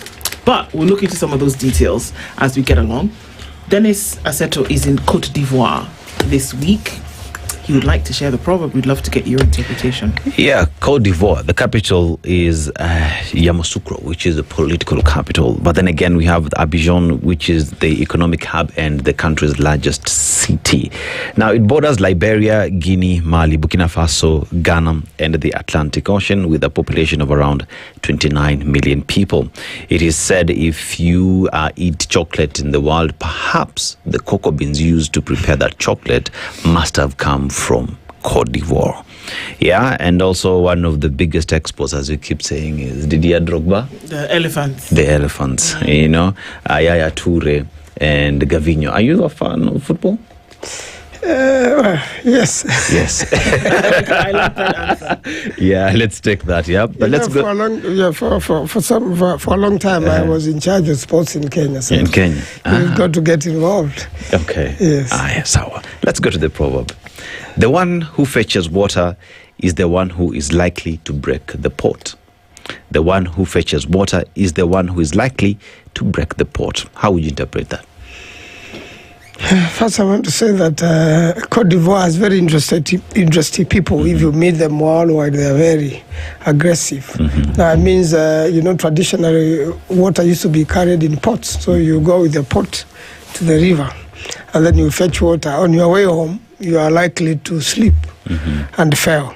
But somebody who is not carrying the pot is not likely to sleep and fall. So it means the one with responsibility, the person carrying a responsibility must carry it all through, otherwise it slips through their hands. And most probably that could refer like now, each individual elected person, they have a responsibility. So they must make sure that they don't break the pot. The biggest job of a president is to make sure that a country is together and that no one suffers. Our pot has been broken. Quite a number of young people have died. That's a broken pot. And maji yakimwangika hayazoleki. So you cannot collect back whatever has come out of the pot. If you lose young people like we have done, the destinies of those families have changed completely. You would imagine if Manzo or Sifuna of this world were killed when in university during a demonstration. Our families would be very different today. So it is important we preserve the lives of Kenyans. Okay, well interpreted and dove-right into. Absolutely well interpreted. Yeah. For the longest time, Senator, and this is just so off the cuff, but I try to remember what your voice reminds me of, and I've gotten it this morning. The timbre of your voice is like that of Nelson Mandela. Have you ever been told that? Well, no. You should actually go play it. Yes. Listen to them side by side. Yes, I will. The timbre of your voice is very, very similar to that of Nelson Mandela, and I finally got my finger on it. So that has been tormenting me forever. But I figured that out this morning. Okay, Sasa, I agree. Timbre of your voice. Mbao ya sauti. See, we know one timbre. What is this? Mbao ya sauti yako inafanana na ya Mandela. That's a blessing. It is. You're associated with great people. Yeah. Mandela is serious. The timbre of your voice. Amazing. Go look it up. Go look it up. I'm telling you. Yeah. Be friends with your dictionary or your thesaurus. All right. So, Senator, thank you. Even for that. as we look at some of these conversations we're having and the position in which the country is at the moment. So Parliament has been on recess for a month or so, and we're getting back into things today. And while that has been happening, the lawmaking, the budget making, and the oversight representative bodies have seemed to be taking a break. Some committees have not, because they've been, well into things, having still gone about. And there seems to be the business of the country that's also taking folks by storm. The Auditor General has been very, very busy. The Controller of Budget also has been busy. We are seeing public accounts committees of the Senate being busy as well. What's your outlook coming in from recess today? What's your outlook in terms of what's his top priority that ought to be handled? The last time the National Assembly was going home, there was business which called for a little bit of filibustering. Mm-hmm. You remember that was the moment President Ruto had a big quarrel with the members of his party and the coalition. Mm-hmm. And the so-called broad-based government. In some lunch, he had invited them and accused them of corruption. And that afternoon, they were to vote for the selling of the pipeline. And the people were very unhappy with him. They wanted to vote against that motion. So I believe it's one of the motions which should be on the table. The sale of the pipeline, in my opinion, is a big disaster. And I don't think the House has really deliberated on that, and I don't think the country has called for public participation, so that there are many experts in this country who can advise properly what's going to happen with such an investment which belongs to the nation, and it's also a security installation. So that is really in front of the National Assembly, and I believe it will eventually come to the Senate because it's a matter of national concern. And I'm told we are also going to do public participation at the Senate on a constitutional amendment. Mm-hmm. As much as that is welcome, my experience in my 13 years or so in Parliament, there is no single constitutional amendment which has ever been done by the House. Mm-hmm. You will always lack the numbers. There's no. Could you repeat that? Yeah, there's no single constitutional amendment initiative by Parliament which has ever gone through. Why? It never gets a 2/3, other than the one which for CDF went through National Assembly. Of course. And that is yet to be, to go through the Senate. Is this deliberate, or on the day when these things are being debated, that's when you find that you've got less numbers in the House? No, what happens is you never meet the 2/3, other than that exception which is not yet complete. There's a time Kaluma's amendment just lost with one vote. It's a time, Kaluma wanted to amend the Constitution. It was a very popular constitutional amendment. So the question is, will can Parliament really amend the Constitution? And especially when whatever you are amending could be in your favor. Ordinarily, some of the issues should also go to referendum. So this is one of the things we are going to see happening.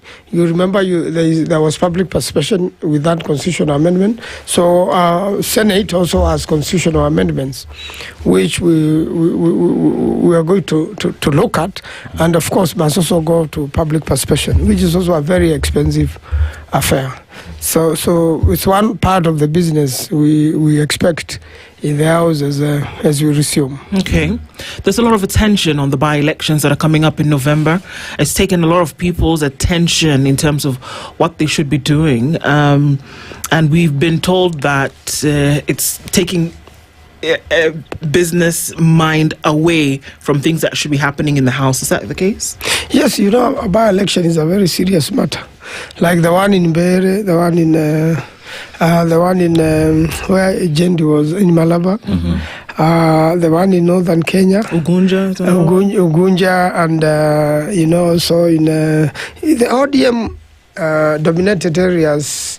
You may not expect an ODM candidate to lose.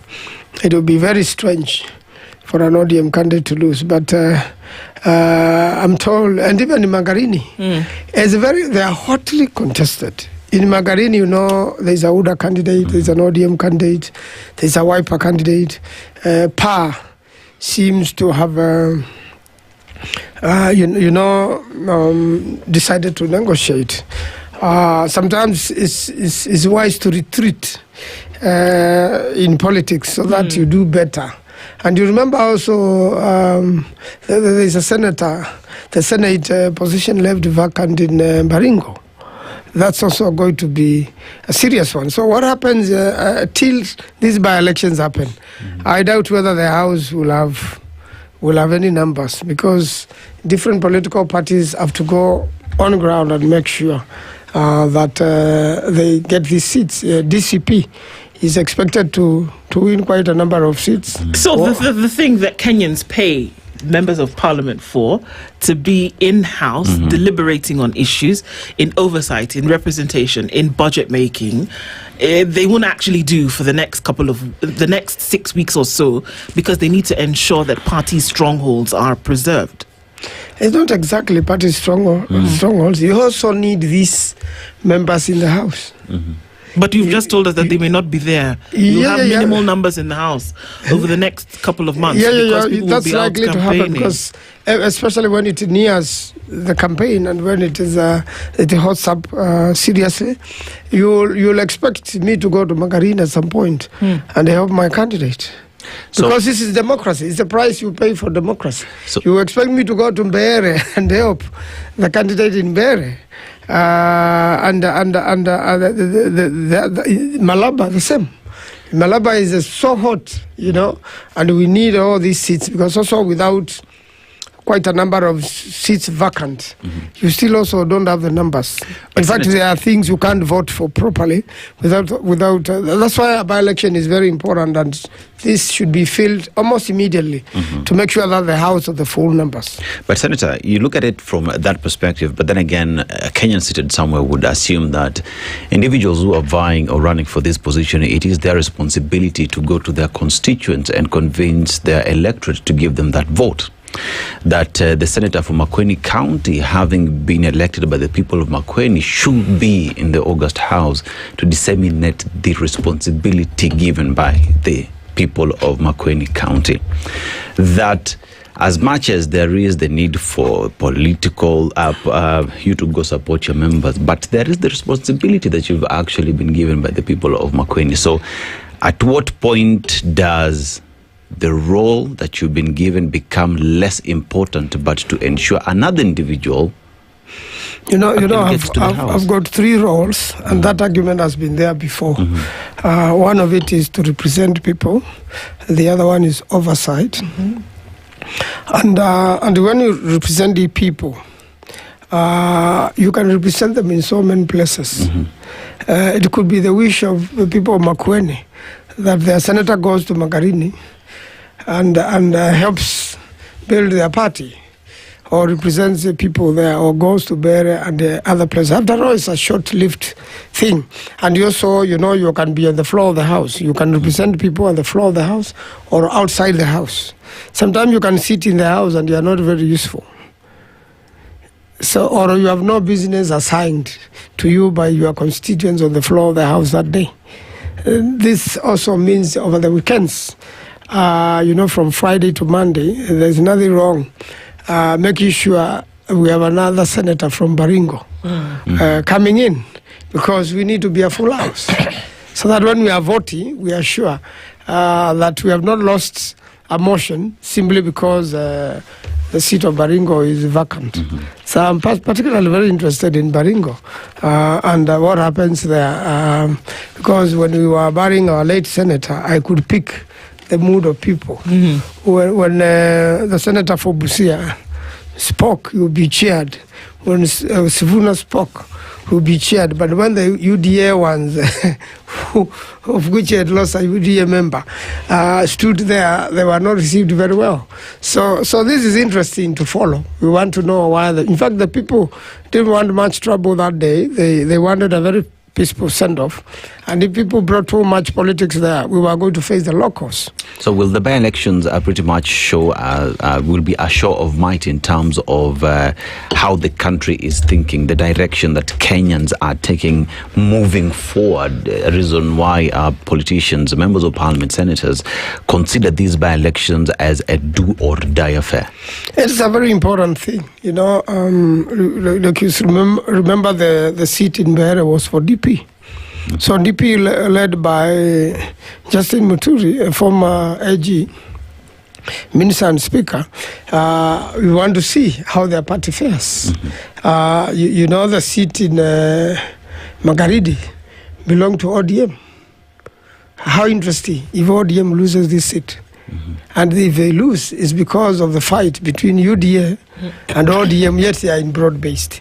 That gives you directions as to what could be happening in 2027. Remember, Kenyans are very curious to change the government.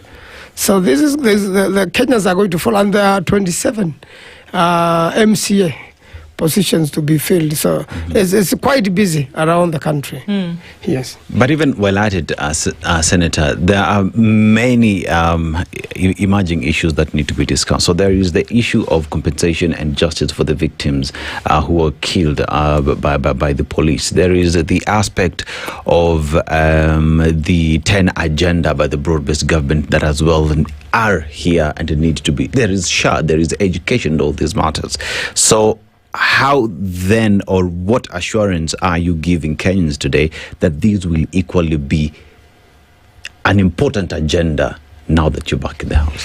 I can assure you the emotions which relate to all those issues. And you remember we already gone to court to stop the body which had been unconstitutionally formed to compensate people. We already have a Kenya National Human Rights Commission. We have and there are many, you know, the human rights bodies, because there are two commissions, one by government, and both of them do a very important job. They've got all the records.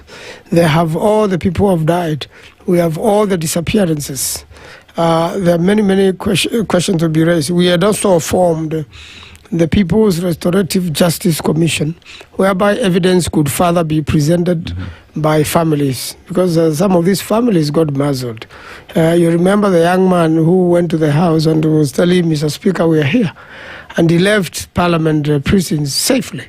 But by that night he was killed and unceremoniously buried, not even in his own land of origin, which is Western Kenya. So that family was simply muzzled. And by the way, these kidnappings are still going on, but quietly. And the young people should know, because this weekend in Makueni, we buried a young man who, you know, you remember there is a time the bus used to sing Must Go at midnight. So especially when there is excitement of football. So in this excitement of football, when people are watching football and the political discussions are going on in places people go to do so, if you are seen politically or you are chanting such things, some of these young people are not getting home. Then you are later on found, you go missing, gotten in touch with the family once, said, I'm in a dark place, I've not eaten for 3 days, I've been arrested. And then nothing else is heard. The next day, the body is in the city mortuary. The report is saying, road accident victim. And you know, so young people should know these kidnappings are still going on and the killings are still going on, but quietly. So I believe in such a situation, you need to make sure you get home safely. You need to make sure you are not alone, because the kidnappers are still there. And these issues are worrying the country, and I believe they should come to the floor of the House. And as we discuss compensation, we are discussing compensation and we are still killing people. When will it ever stop? So, Senator, you must be privy to intel or information that we may not necessarily have. Who is making these young people disappear? You know, earlier on, these criminal gangs, is this still government that's doing this? It must be still government, because the story sounds similar to what the young people earlier on during kidnappings went through. You remember, like the Mlolongo 4, there were the Pro Boxers and the Subarus. And when 3 of them were captured, they were told, go and show us where your friend lives. And these were the fellows who led the demonstrations around Mololongo, which were very tough. So they eventually ended up, so 2 were found dead, 2 have never been found. So you would imagine what is going on with those families. Now, when you hear the stories given out by those who had been released, they were in dark rooms. Totally in a dark place. Yeah. And it's a similar situation as this young man explained before. Now he was never heard again.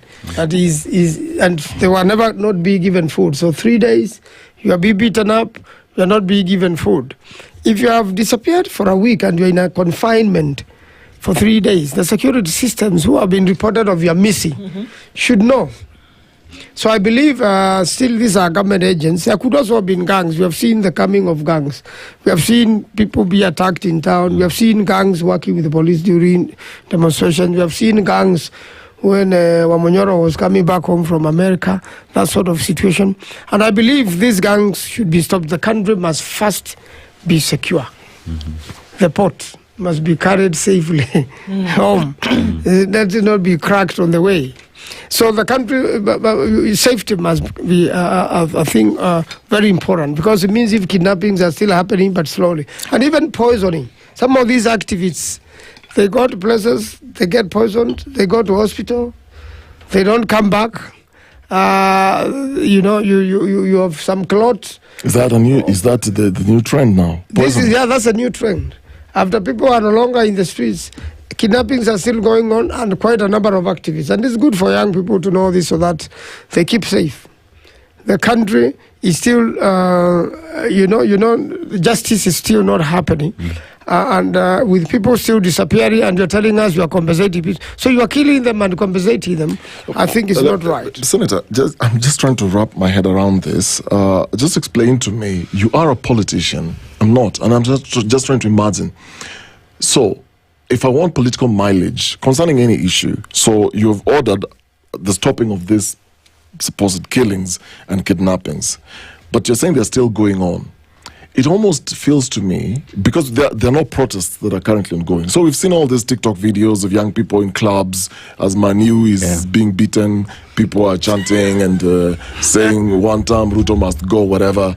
Surely, what kind of threat do these young people in some of these clubs in small towns, what kind of threats when they're chanting and they're high and they just sing and then they disappear and then they're dead? It almost feels like, are we in a sacrificial space? Is this killing for sport? What exactly is going on? It doesn't make logic, doesn't make sense. Well, killing doesn't make sense. Naturally, but you would assume if there are protests and there's a threat to overthrow, for example, like what we witnessed last year, then you might argue, okay, that was excessive. But things have calmed down. Well, that's what it appears to be. Even if it's false. Let me take you through this. Why do we still have this kidnapping going on? Let me take you through this one case scenario, and I'm told there are very many, especially after football. Or, that's the time people are very excited, and that's the time they shout their best. So I give you this scenario of a young man from Makueni, 29 years old, with a young family. So he goes out to watch football and party, and is one of the people seen shouting one time, Ruto must go. Then that night, he doesn't get home. Then 2 days later, he calls his brother and says, I have been arrested. I'm in a dark place. I've not eaten for 3 days. I'm being beaten up, and we are many. Where we are many. And that's the last heard of him. So after 1 week, you go through the mortuaries, the hospitals, the police stations, and then finally, city mortuary, his body's there. And he has got a chest injury. And they're told it's reported as an accident victim. No records of the vehicle or where, but the family nevertheless decides, let's go and bury him, because there is very little now we can do. And I'm saying this is being repeated several times. You get these sort of reports. So for young people, it's not over.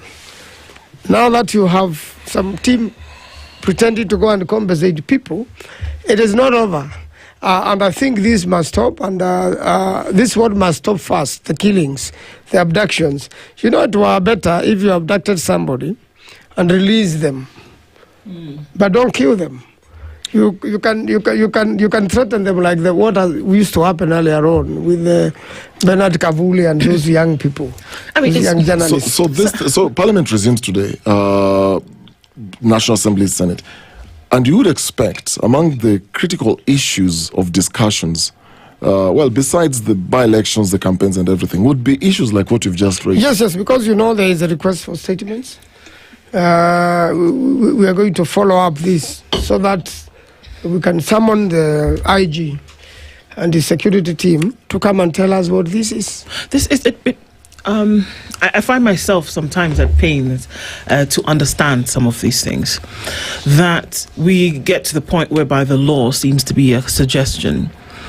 Senator, yesterday we had a conversation with the comms and press, I believe, attaché consular with the Indian High Commission to Kenya. And some of the things that he said to us were not suggestions about how they carry out their elections. They're law. And such a tight precedent has been set that you follow the law. You don't get to do the dalliance with, okay, shall we follow the law today? It's Tuesday, so I don't feel like it. Maybe I will abide by the law on Thursday. You don't get a chance of the days of the week when you will be constitutional. So here we are having a dangerous conversation about the preservation of life, about the making of laws that would put safeguards in place, and we don't seem to be bothered. It's just, it'll happen if it happens. We need to make sure that we stick by the law, but the truth of the matter is that it's not being stuck to. You can very well get away with anything. So if we have bodies that make law, that preserve the law, and this law that has been made is not being followed. If I made something and I was tasked by millions of people to do it, and I did it in one way or another, and then it's not being followed or implemented, I'd feel really bad. I would feel defeated. I would feel horrible. Do we have that sense as lawmaking, as budget keeping, as oversight representative bodies that, you know what, guys, we spend all this time working on this thing that nobody really follows? Does it resonate? Well, I want to agree with you that rule of law is very important, and that's why the rule of law protects everybody. And most important, the thing the government is supposed to protect most is life. And then, of course, there is freedom of expression and freedom of speech, freedom of choice. And therefore, when it comes to preservation of life, is a very serious matter. And that's why we need the government agencies to follow the law, that there should not be killings of that nature, kidnappings which are illegal, and then nothing happens to anybody. Mm-hmm. The security agents seems, the police and the investigators seems helpless. You get a lawyer shot on the roadside, and then the security agents tells you, we have no evidence. We don't have the CCTVs were not on. We don't know the killer. Although we are going to do our level best, they're suggesting that's closure. So we need institutions, the government, the security institutions, to follow the rule of law also, and to preserve life, most important. It means then that is happening because of the government in place. It means whoever has formed the government has allowed it to happen. And therefore, probably a country needs to change and bring in a government which can follow the rule of law. And the only judge are the people during voting. Senator, you look at the preservation of life and the sanctity of it and the quality and the respect of the same, and one would say it is something that we lack as a country. You look at the deaths that have happened in the country and continue to happen on a daily basis, and one would say we do not respect the Constitution. you say that Parliament has room to ask for statements and questions and everything involved to ensure that justice is solved. But let's look at if the courts have summoned the DCI, have summoned the IG on several occasions, they delay to appear in court. It appears as though court orders are mere suggestions and not law.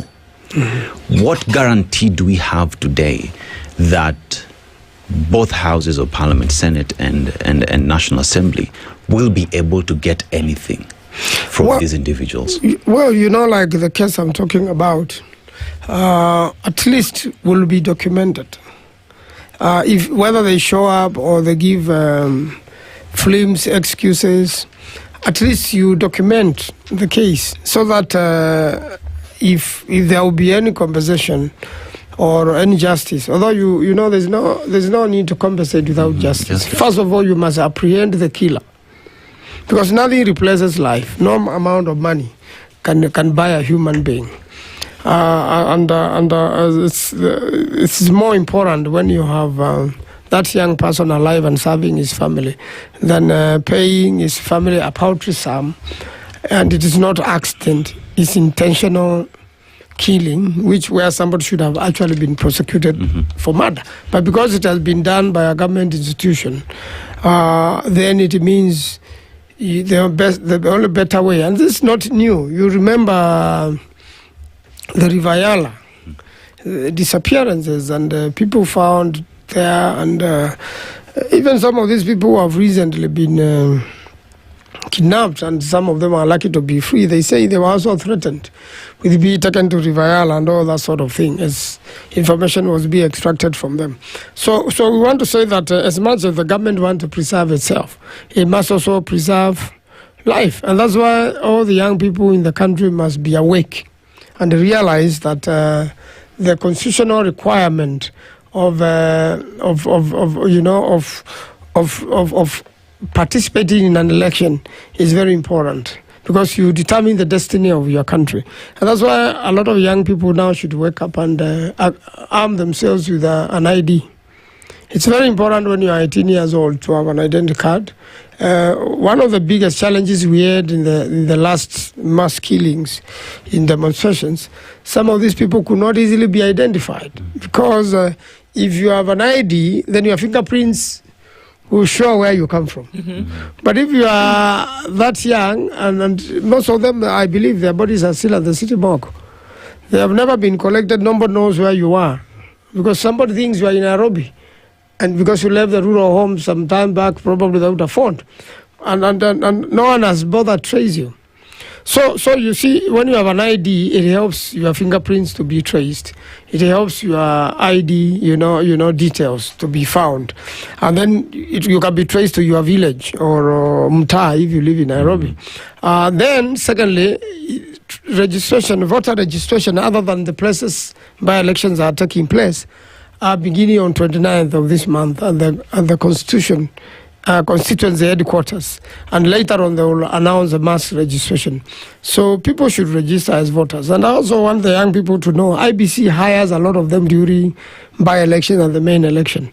But for you to be hired to be a clerk in this by-election, you must have an ID and you must have a voter's card. Mm-hmm. Then now IBC will consider you to be one of the clerks. After the presiding officer and the deputy presiding officer, there is clerk number 1 to clerk number 6. Mm-hmm. And all these are young people. We did this job when we were in university. All these are young people who could be there and also make sure that the vote is not stolen. Because the vote is stolen at the police station. And if you have 6 young people say, no way, you cannot steal this. Yeah. We know this place was 300 votes for so and so, and we have the number. We even got a photo, and it makes it easier, even to have evidence for election petitions. Because every time somebody feels that an election has not been properly conducted, they have a right under the Constitution to file a petition and get justice done, including these by-elections which are coming. If somebody feels something was not done right, they have that right. So it's part of now making a nation every 5 years, and I believe that's a nation the people choose. Mm-hmm. So if you choose a killing government, then or carelessly refuse to participate, and it comes in and defines you, it's part of making sure that we build the nation together. So I really want to urge young people to participate and to know that nation building is important. And that happens on the voting day, which is a public holiday. No need to spend, can you imagine 8 million Kenyans didn't vote? So they should not complain. They should not say we have a bad government. They should not say we have a wrong member of parliament or senator. Because by refusing to participate, you also made a choice, and the wrong one. Yes. Okay. So when we look at what is all of this happening at the same time, I'm still coming back to this area that I think just really does need some attention, Senator, that even when some people do their job, because it's not possible that everybody is on the out. It's not possible. There are folks who are doing their job, but then they're fighting against the status quo. As you look at the last 3 years going into the next two, towards, the end of this administration, whatever happens moving forward, is Parliament satisfied with the work that it's done? That's the most unfortunate thing. With the broad-based government, and for us to arrive at broad-based government, the government was gone. By dissolving cabinet, President Ruto was admitting that I have no government. But because our constitution requires that election of a president takes place after 5 years, unless both president and the deputy are not there, of which the speaker takes up for 90 days and there's an election, he was telling us, I'm unable to run government. And therefore, I need help. So he dissolved cabinet and called upon everybody now, government and opposition, to come together to run government. And he was right. He had many useless cabinet secretaries and permanent secretaries.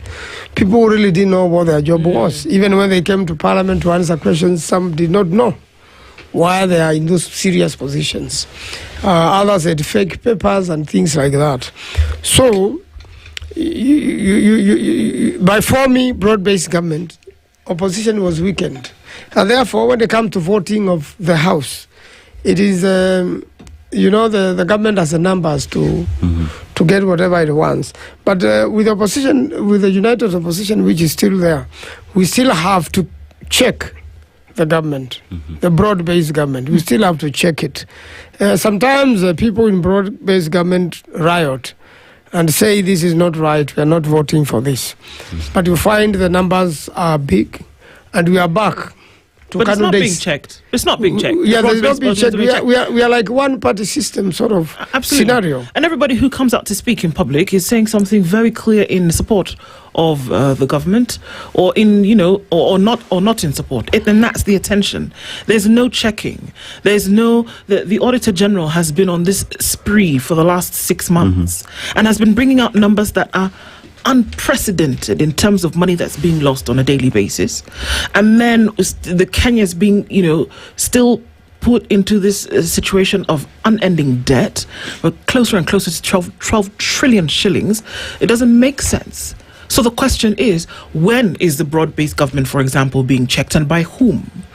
The Auditor General actually did come out in a plea and said, allow me to make recommendations about what should happen moving forward. Because why would she be so frustrated at that point? Because she's put it before Senate, she's put it before the National Assembly, nothing's been done. Senator, nothing has been done. This money that she's talking about that gets missing every day, in the last year, money that she talked about that went missing, nothing has been done. The reasons that we've been given is that, by the time we go through the reports that she's given, another year has passed and we're inundated by all of this work. But nothing has been done. Nobody's been brought to book. I want to say that Parliament is a very important arm of government and should check the government and make sure that the government is thoroughly checked.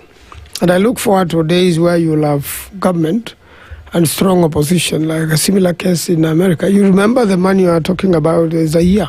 1.3 trillion Kenyan shillings were withdrawn in cash and cannot be accounted for. 1.3 trillion. In what world is that okay? 1.3 trillion can grade all the roads in the country and make sure that every single ward in the country, every single constituency and every single county has passable roads. This money withdrawn in cash. And this is money withdrawn in cash, which the Auditor General said could not be accounted for at all. How do you even... So what kind of vehicle carriers are...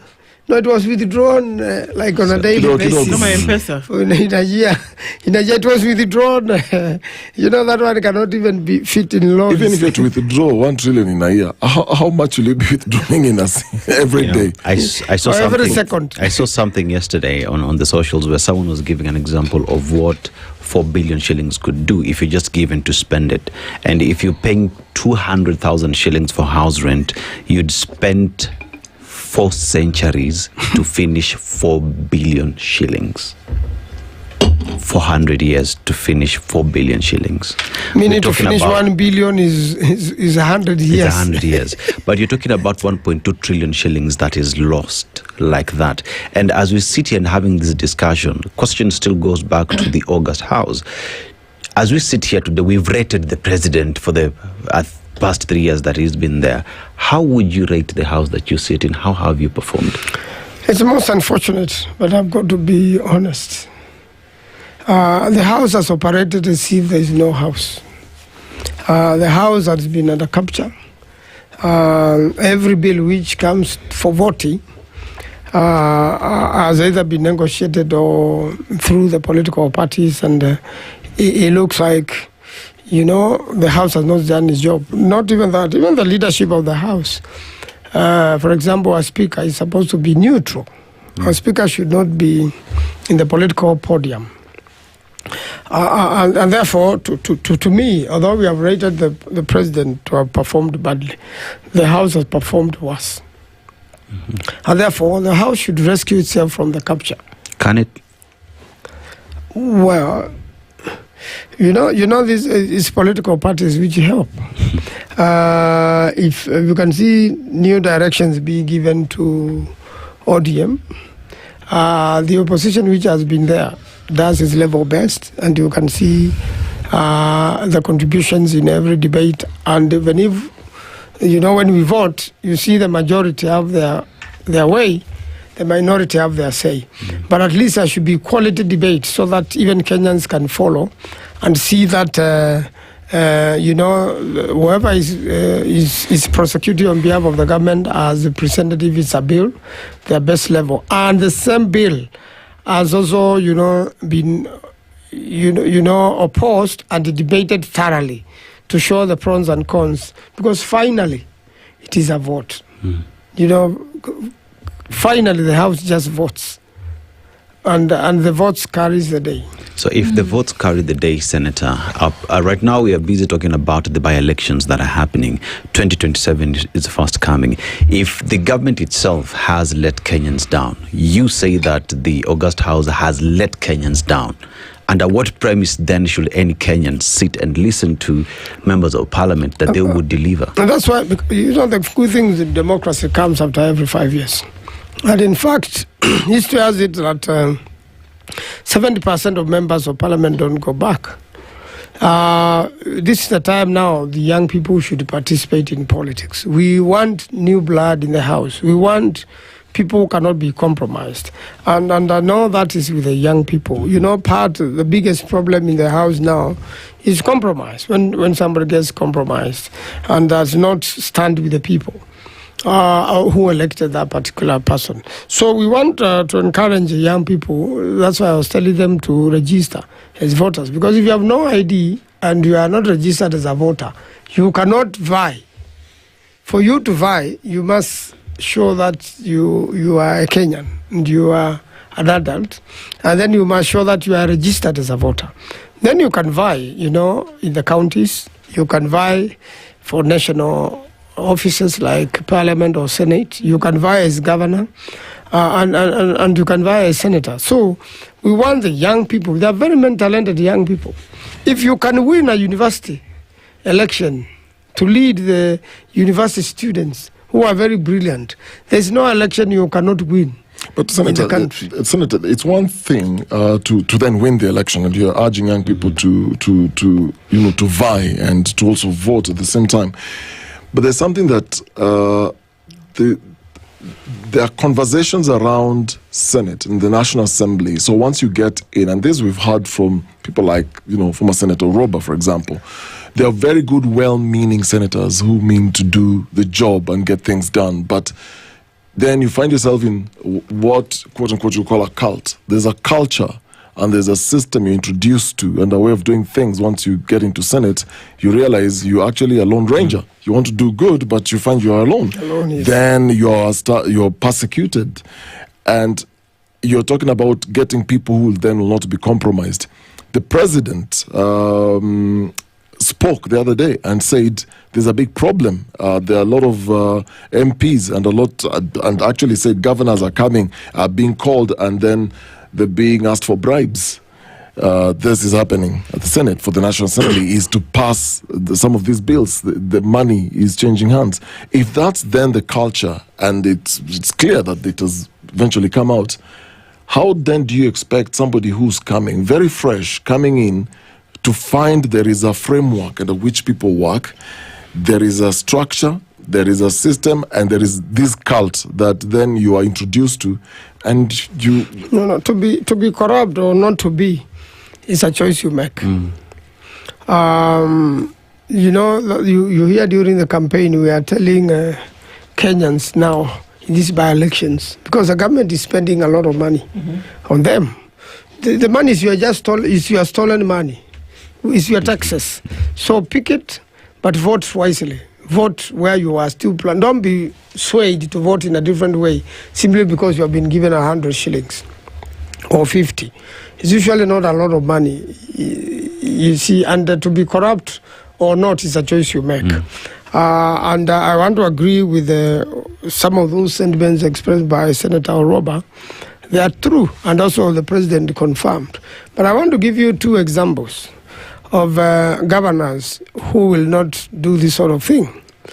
The governor of Kisumu, Professor Nyamweya, who never bribe any senator or any member of parliament for anything. His paperwork is done. If he has done mistakes, he's ready to be told, go and rectify ABCD. But he's very thorough with his work. And not only is he thorough with his work, he comes to Senate early. If you told him the appointment is for 9 o'clock to present yourself to be oversighted, he comes 5 minutes to 9 o'clock, and is the one waiting for the senators. And then he is also aware of the standing orders. If after 30 minutes you have not shown up, he has a right to leave and go do other things. But Governor Nyamweya will never bribe anybody. Similarly with Mutula Kilonzo Jr., he makes his work is well done. And he has no business bribing you. In fact, if you ask him for a bribe, he's likely to make it public that so-and-so was soliciting, for this sort of money. Because there is no personal money you'll bribe with. People bribe with the public money. And the governors who have done their work badly, they have been summoned to their houses. They don't even understand what is coming to be presented. They're such governors. And then they are running around with their CECs looking for, your own senator, to look for other senators, and the press is there. Every single question which will be asked, the press will be there running it live to show what sort of person you elected. No, but what you're saying behind these are the people. These are the people who now want behind the scenes to be lobbied, to be excused, to get away with a mess in their counties. So that's why I want to agree. So out of 47, you've only mentioned 2 names. It's that bad. I'm yet to. I don't sit in every committee. Probably there are other senators in other committees who have met people who are not compromising at all. And also the governor for Lamu. He has no business coming to bribe you. Senator, one would ask the question then, is fidelity to the people, is service to the people or service to the party leadership? Because one seems to think that if the party leader says right, it is right, regardless of the fact that you're supposed to serve the people. Which one comes before? Yeah, and just to conclude that issue of bribery, when the president was talking of Parliament be bribed, the biggest question is who bribes Parliament? And who has the capacity to bribe Parliament or twist them through the party leaders? So for me, I take it differently. And I believe any of the party leaders told a point, by a member of that party who's been elected, and the point makes sense. I'm sure they should agree. But unfortunately, there's a lot of collusion. I have seen today some reports to do something to do with the pesticides. And I'll tell you, regulations were brought to the House with a list of herbicides, some of them banned in the world. And they were being reintroduced through regulations and through a schedule. And you know very well these are banned. And the House approves, bans herbicides. So what does it do? The international community. So is there an intention? Is it deliberate? Yeah. Is Parliament the idea working was for in a deliberate fashion the idea to was keep for Kenya in a business, state of underdevelopment? For businessmen to clear their stock. But it's not just businessmen clearing their stock, it's killing Kenyans. Yeah. It is killing Kenyans. And then here we are thinking about, okay, why do we see rising levels of cancer? But we can never trace it back to the fact that in the House of Parliament, there are men and women who've passed a law to use banned substances in agricultural processes that will kill people in the future. We never make the connection. So why then do we have it? You've by own admission, Senator, and we're even running out of time, 70% of those who go into the next vote don't come back. But this time round, it looks like 100%. It's going to be worse. It looks like it could be worse. But do we actually make the connection between the decisions that are made, whether you're making it at the behest of the executive or the behest of anybody? Do we see the repercussions that come in the future as a result of that? I mean, it cannot be that banned substances in Europe are being used in agricultural processes in Kenya. It doesn't make sense that bodies which are meant to be there to make decisions about how a country will develop will do that because the executive has said, go in this direction. I want to say that this is what Kenyans should look at. And there are very many good and well-meaning Kenyans who can be elected, do very well in Parliament and do very well in the executive. We want a honest country. I know we can get a honest country. We have enough honest people. We have seen a good example of the chair of ESCC, the body fighting corruption, but be frustrated by another body, the whole DPP. There you go. But you find, and even a law was brought to Parliament so that the chair, the well-meaning chair of ESCC can be sacked. And I think doesn't enjoy security of tenure. And not even the description of the person. What qualifications they should have. And I believe, well, it never went and never got far. I think the prayers helped. We know we want men and women who can stand for truth. Indeed. And unfortunately, it happens. Every Kenyan is guilty of corruption in one way or another. It begins at the election time. The electorate, they want handouts. So, we need to change as a country the culture so that we are all say. I've seen election in other countries where there's no bribery. And I've seen parliaments where they do their level-based and where they vote and make sure that they serve the people. And the fidelity to the people is key. Is preserved. He's a senator for the Republic of Kenya in the county of Makueni. Dan Manzo has been here with us this morning. Senator, thank you for joining us this morning in this conversation. If anything, an eye-opener of what we're really having to deal with. Let's see how people make decisions in the future. Good morning. 8:02. The latest news from around the world. 94.4 Spice FM.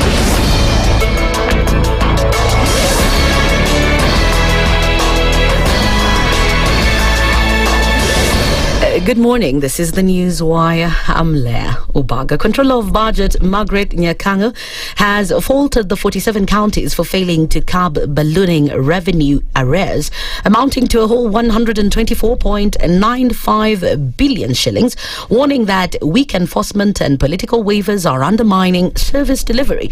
In her report for the 2024-2025 financial year, Nyakango said the arrears, which include billions owed in land rates, house rent and health fund contributions, risk crippling devolved functions if counties do not strengthen recovery measures. According to the county government's implementation review report, the total arrears comprise 112.4 billion shillings in ordinary on-resource revenue, 7.46 from the Social Health Insurance Fund, and 5.01 billion shillings for the defunct NHIF.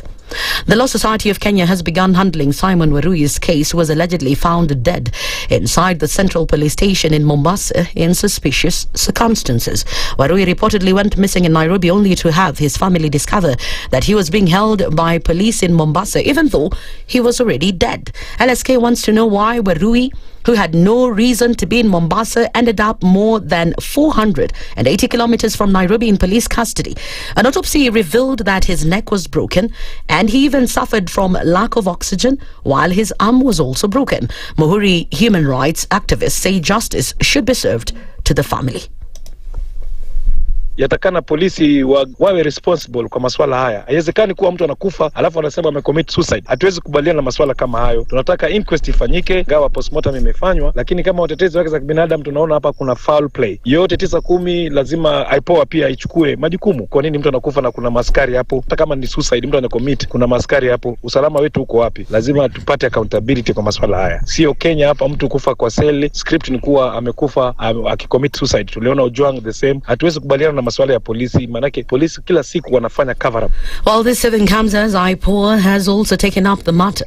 For the second day in a row, patients in or who plan to visit private hospitals will continue to suffer after the facilities, which are members of RUFA, announced that they'll not serve patients relying on SHA until the government pays a debt of 10.6 billion shillings. Yesterday, patients began to face challenges in accessing treatment through SHA insurance by being required to pay cash despite being registered with the insurance scheme. RUFA Secretary General Brian Lishenga has said that SHA has failed to pay debts to private hospitals for a long time now, a situation that has affected the effectiveness of their services. We have already proven that SHA is a bad borrower and a bad debtor. Anybody who knows that when you are being conned by someone, you must draw the line at being conned. So SHA has already received credit from us as hospitals worth 76 billion. Surely, how much more credit does SHA want? And then, the only thing we have reaped from SHA is the minister going out there to call hospitals cartels, fraudsters, thieves. You know, while hospitals have been supporting him to deliver his mandate, all he does is call them thieves and cartels. So we have said enough is enough. We are not going to be extending credit to ungrateful people who have proven themselves to be unable to meet their obligation. And in the international scene, Egyptian President Abdel Fattah el-Sisi on Monday granted a presidential pardon to British Egyptian activist and blogger Alaa Abd el-Fattah. Fattah had been expected to be released after his sentence ended in September 2024, but he remained in custody until the pardon. The pardon follows El-Sisi's recent directive for officials to review a petition from the National Council for Human Rights seeking clemency for the several detainees, including Abd el-Fattah. That's the News Wire. I'm Leo Baga, and remember to continue enjoying the EPL marches across our radio stations. That is Birur Radio, together with Radio Maisha, and right here on SpiceFM.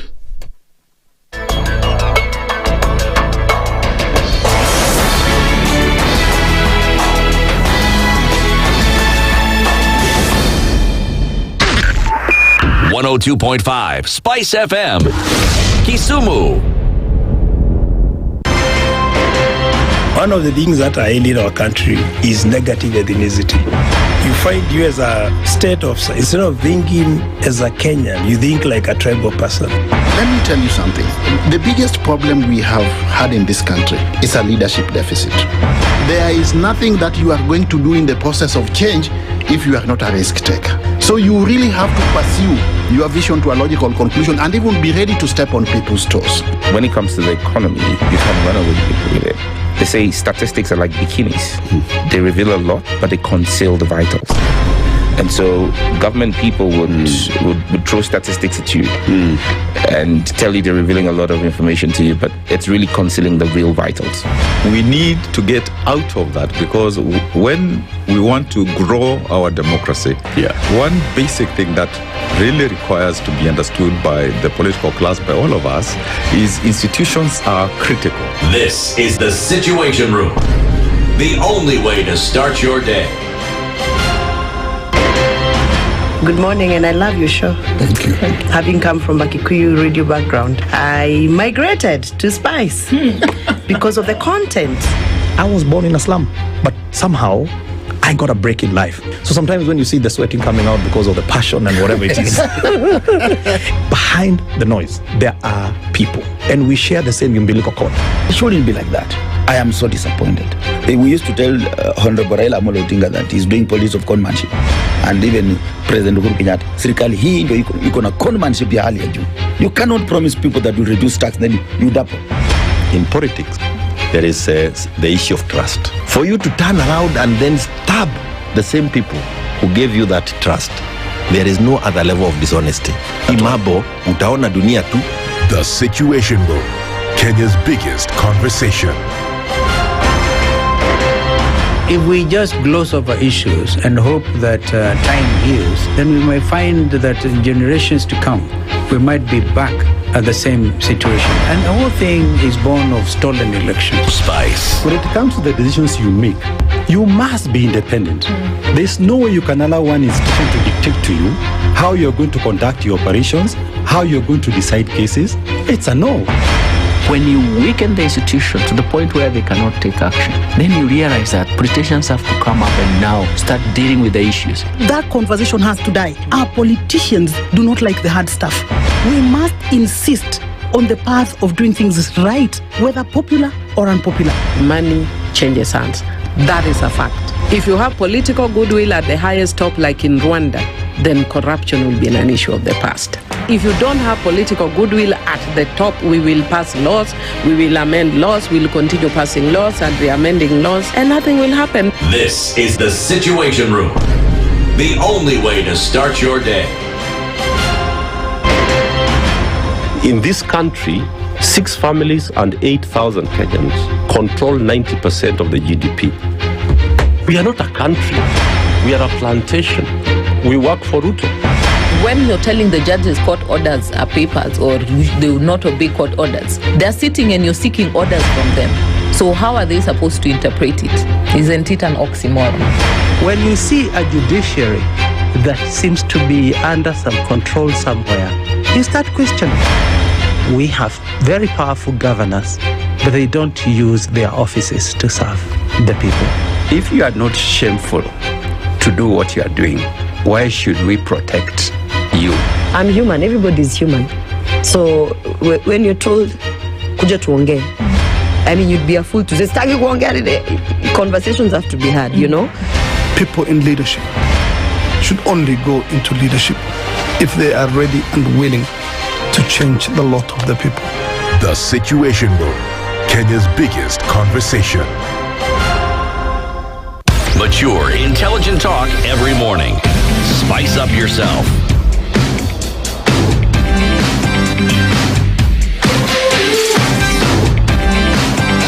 Mornings done right.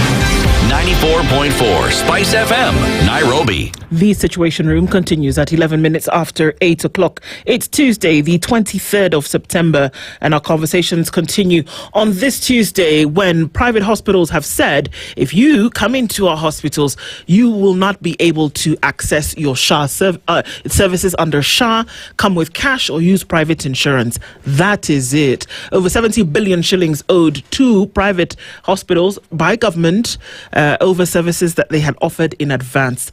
That forms the basis of a conversation that we have this morning. But before we do, that we have this conversation and that you can listen to us whether you're watching TV or getting in online. There's a way in which this magic is happening. No, sir? Yes, and there's so many ways of, how you interact with information, do a lot of learning. So the modern classroom has actually then moved from the physical one where you have to attend the physical class. Now you can attend the virtual class. So learning has changed. So the classroom isn't just a building anymore. It's right in your living room. And with Safaricom Home Fiber, every online lesson is crystal clear. Every research paper is instantly accessible, and every e-library is just a click away. Now you enjoy this with stable, high-speed connection that ensures your child always is on time for class and never left behind. Safaricom Home Fiber, making limitless education a reality for every family. Do you know which child is smiling here because of Safaricom Home Fiber? You. That it came through for me. Yeah, I'm a living example. It happened. Wow. Thank you, Daddy. That took a turn that I wasn't expecting, but okay. A living example to your left. Yeah. Okay. That's great. So with Safaricom Home Fiber getting things done, like we said, today is going to be an interesting day when folks go to hospital and you're not going to be able to access services under SHA, especially if you go to the private hospitals. That's not going to be able. You're not going to be able to do that. And Dr. Tim Theuri is the CEO of the Kenya Healthcare Federation, joins us for a conversation this morning. Daktari, good morning. Morning, how are you? I am well, thank you. How are you doing? Gentlemen. Salama sana, shukuru. Yeah. So it's a Tuesday, and the sun was shining yesterday, but today it's not. And we look into healthcare today, and we're looking into some of those matters. We want to get to the nitty-gritty and see exactly what's going on. We will get into that in just a minute. Dennis has taken us to Côte d'Ivoire. Have you been to Côte d'Ivoire? No. Beautiful country. Now, West Africa. Okay. Bordered by very many countries, including Burkina Faso. I was with Burkinabe recently, and they love that man. She does? They do. Yes, she does. Yeah, she does. She does love that man for the things they're doing. But Ivory Coast, also known for its cocoa, so 40% of cocoa used in the production of chocolate across the world comes from the country. So if you are a chocolate guy, perhaps you just tasted a piece of Côte d'Ivoire. But let's go to the proverb. The one who fetches water is the one who is likely to break the pot. The one who fetches water is the one who is likely to break the pot. How would you interpret that? I think it's a function of interaction. So if you interact with something, there's a good chance if something is to go wrong, it will most likely happen in your hands. So if you're the one who's going to fetch water, if you're the one who's let me say leading the country, in charge of a ministry, chances are if something is to go wrong, it will go wrong in your hands. So it's a proverb that tells us, one, do not be afraid to interact with something, but it also reminds us of the delicateness of the pot. So if you've been given a duty, do it well and do it properly, because once the pot breaks, you don't have water. And I think today is a classical case of perhaps where a pot has broken. Right. Yeah. The pot is broken. Wow, that's okay. So we're starting from that. Gee, the pot is broken in terms of what we're looking at. If you look across our headlines today and what headlines have been looking like for the last couple of weeks. So Rufa has been saying, come on, guys, get this thing together. Otherwise, we're not going to be able to offer services.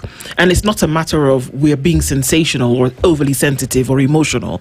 We just are unable to continue offering services in advance for you to then pay us in arrears. Unfortunately, you don't pay us in arrears. Even that's not happening. 70+ billion shillings unpaid, and this is where we are today. We're going to take a call at some point from Sharon Akinyi, and we'd like to hear from her first. We're going to ground this conversation in that. Okay. She's going to give us her experience in terms of what has happened with her trying to access medical services in the past, and she'll share that with us, and then it takes us to the place whereby we can understand what's going on and then the mechanics that then need to be applied to that conversation. And I don't know if we're ready to... Is it a go for you, Eve? All right, here we go. Good morning, Sharon. Good morning. How are you doing? I am fine, thank you. So we wanted to get some information from you. You've tried to access healthcare using your SHA card. Give us a little bit about your experience, where this was, what happened, and the condition that you currently are in. Okay, I started using my SHA around July when I had some complication in my pregnancy. So when I went to Juja Modern, I was told that I had to clear the annual payment of the card, which was supposed to be 5,400, and I had only paid 1,350. So I was forced to clear 4,050 so that I was able to be admitted, because by then I had placental abruption, which was very emergency. So after paying 4,050 to clear the annual payment, I was admitted. I stayed there for 4 days. Now, when I was discharged, I was supposed to pay 27,000, which I thought SHA was supposed to take charge, but I was told that SHA only pays partly, and some I was supposed to pay in cash, which of course I did. I paid around 12,000 and some hundreds in cash that SHA was only to pay partly. Sorry, Sharon, can I just confirm, up until this point, you had paid fully for the whole year? Yes, I had paid fully for the whole year, 5,400. Okay. On July, I paid 4,050. That was the balance remaining to complete the whole amount for the whole year. But I still paid the cash when I was being discharged. That SHA couldn't pay all of the amount. Okay, go ahead. Yeah, so after that, I've been going for clinics, and yesterday, because of the complications of the pregnancy, so I was going so that we can book CS, which is scheduled for 3rd of October, next week on Friday. But they told me that SHA is no longer working, so I should be ready to pay cash by then if it is not resolved. And cash is around 50 to 70,000. That is what they told me. Did they tell you the reason why you had to pay the extra 27,000 and that SHA was not going to be able to cover that? Did they tell you the reason why? No, they did not tell me. They told me that SHA is covering partly, and I will also pay partly, especially for the injections that I was given. Okay, so you go back to hospital in October, essentially for delivery?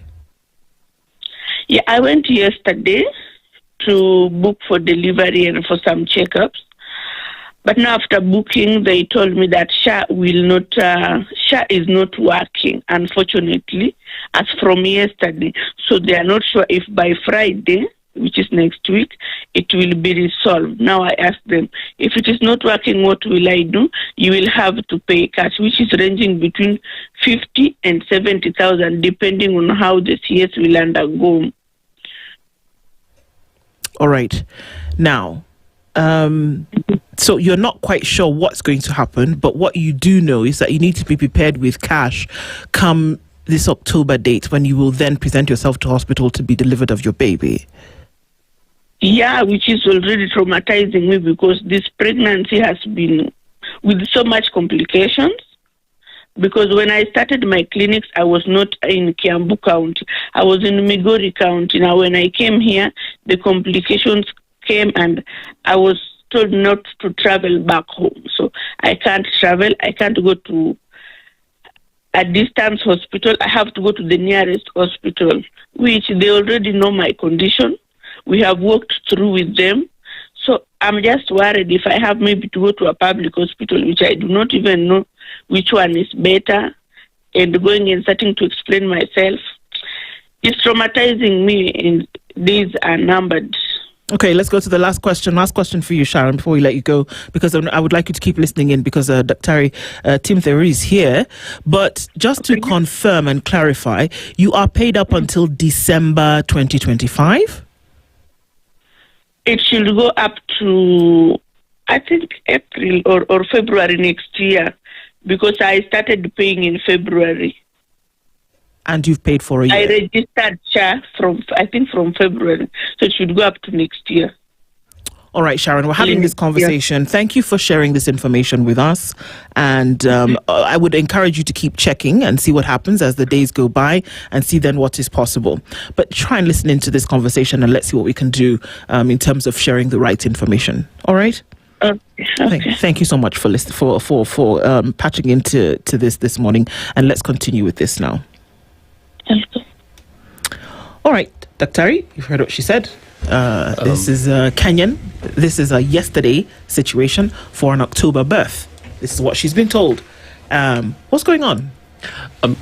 I think it's unfortunate, and my heart goes out to her on what she's facing. And I'd like us to look at it in a different way. The first being that I'll take us back to the Constitution. In its preamble, it says we, the people of Kenya. Isn't it? And there are a couple of things that it says, and one of them is that we do commit to nurturing and protecting the well-being of the individual, the family, and the community, and of course the nation. I think that's the first place we interact with health in the Constitution, in its preamble. And the people of Kenya have envisioned this for themselves. And through its agents, who is the government, have said, go and deliver this for us. And I go to the second question, who is the government? And we have what the Constitution says, or who the Constitution says is the government, and who actually is the government. The government is the president and the people he listens to. Right. That's the government. And he listens to people by design and at times by force. For example, when a court of law speaks, you have to listen. When Parliament speaks, when it enacts a law, we have to listen. And that comes now to the rules that govern a republic, the rule of law. And therein, in our Bill of Rights, and it's actually under an economic, it's under the economic part that says we must have access to the highest attainable standard of care or health. And it further goes to say that it recognizes that the government doesn't have the money for this, or all the money for this, meaning that the people who own the republic must in one way or another finance their health. And how do we finance our health? There are a couple of ways. One, through our taxes. We could do an out-of-pocket expenditure, or we could outsource this risk to someone else. Those are the ways we pay for our health. So healthcare is not free. All right.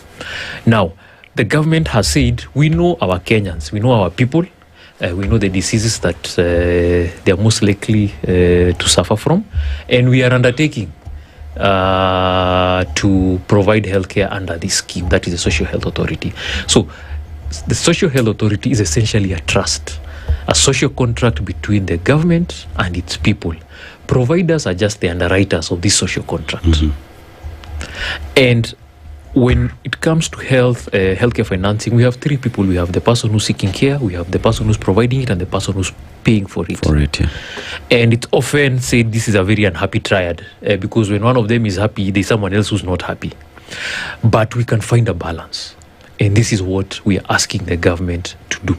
This particular case for Sharon, one, the Act says that you must pay for your premiums annually. It's not exactly cheap for most Kenyans. It is not.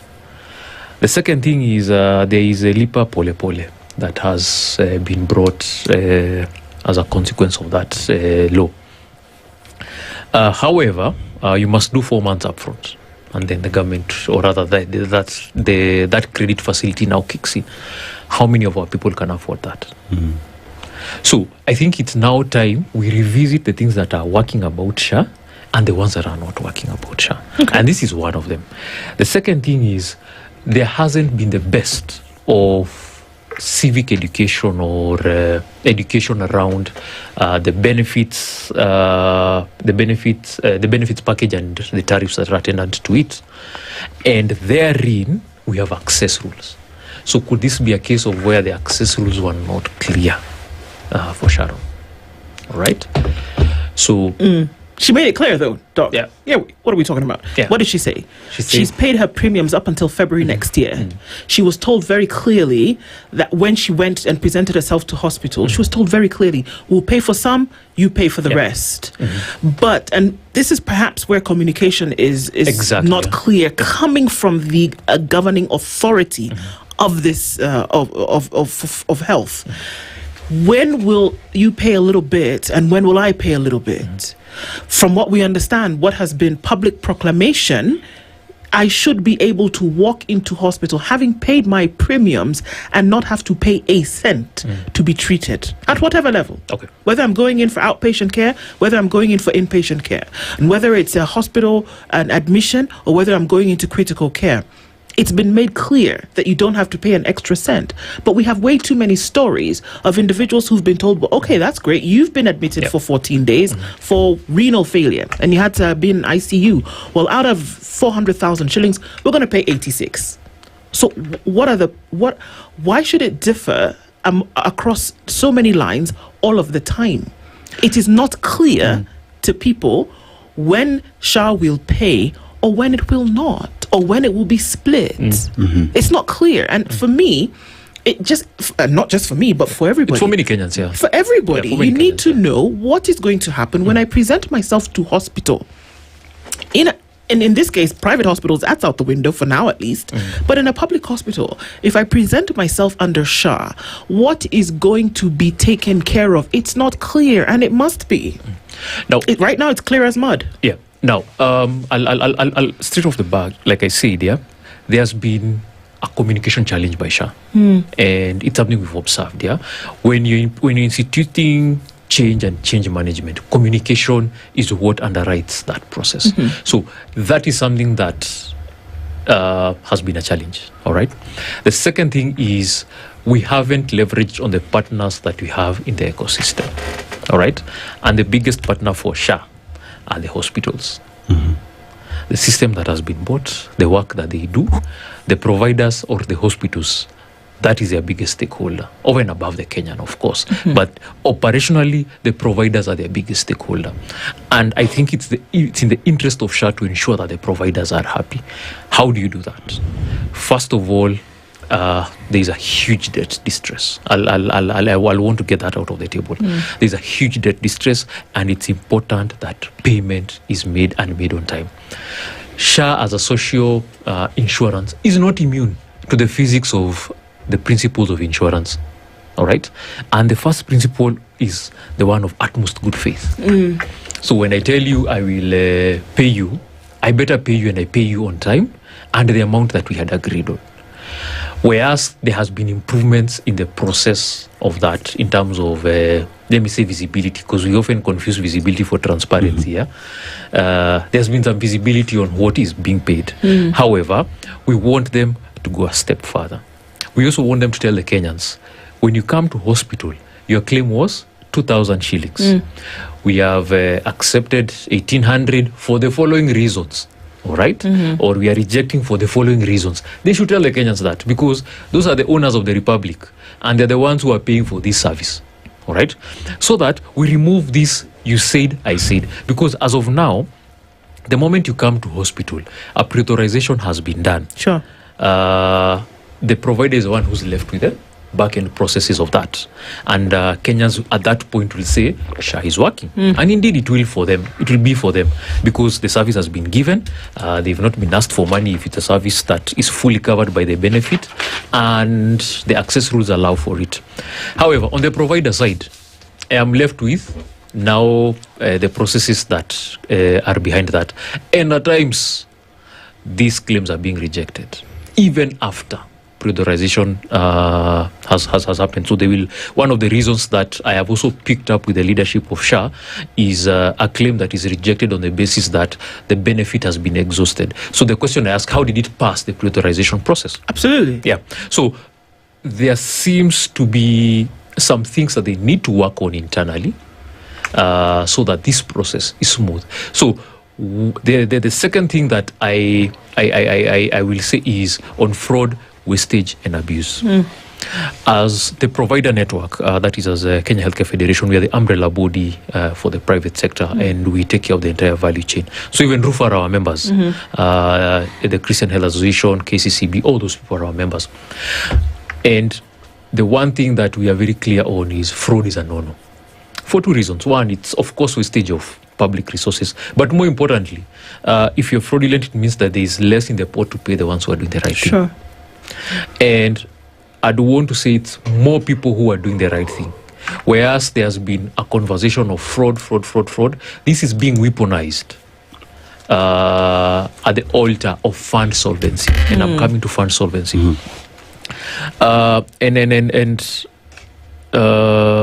Adendwale has been very clear on this because he's been the most vocal person on fraud, wastage and abuse. And I support the conversation of fraud, wastage and abuse. It's something that we must kick out. However, it cannot be weaponized. He has styled himself as a bulldozer, which is a good thing. Right. But it's not only bulldozers that build roads. You need the truck that will have water to come in. You need the leveler. You need the one that will bring in the tarmac. It's an ecosystem. And what we are telling him is, let us build this road towards UHC together. It can't be a top-down approach. But is it not a faulty concept from the beginning? Because guess what? On the 1st of October, which is in about 7 days from now, SHA would have been in existence operationally, fully operationally, air quotes, for a year. Is it possible that you have so many false starts and that you're stumbling along for a whole year for a system essentially that's supposed to be... We've been hearing SHA isn't working, SHA is working, SHA is not working for a year now. A year. It's been a year. And that we keep talking about teething problems, but you know what? The teething problems end. I keep saying that a child who's growing teeth, right? When it breaks the jaw, when it breaks the what is that thing called? You're a dentist. Gum. When it breaks the gum, It erupts. Thanks. The teething problems come to an end, and we move. The teeth start to grow, but we seem to be in teething problems for this thing for the longest time. So is it really just a communication issue, or are we looking at a fundamental flaw with the system whereby we know that money is not flowing the way in which it ought to? Because if people are paying their premiums, the residual effect is that we will get healthcare. But that is not happening.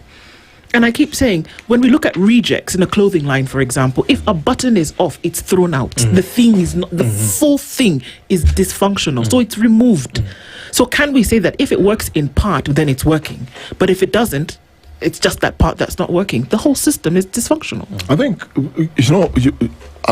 I'm at a loss for words when I start thinking about SHA. The reason I'm quiet is there's so many angles to look at this SHA conversation, and it's because listen to what Sharon I'm just thinking her voice is just still in my mind. She's in a space where she doesn't know what to do. So on one hand, you're told you're going to pay this much, SHA is going to pay this much. Then all of a sudden, SHA is not working. So what is somebody like Sharon left to do? And I'm looking at just a very typical example. All of us have had medical covers, and I'm trying to remember a time when there was confusion like this, and I don't recall any. And it's simply because by design, when I'm taking a medical cover, there is the portion where there's enrollment, and it is very, very clear. So if you're enrolling, it is you as a person. Are you enrolling your family and joining your family? M+1, +2. Exactly. Then is the employer going to pay part of it and you pay part of it? Same thing we're looking at SHA. So there is a part where I have to pay, then the other part is the government that is going to cover. So here it's very clear in terms of their enrollment, who then qualifies and who caters for what cost. Then when you look at premiums, and this is the most important part, we look at premiums as a member.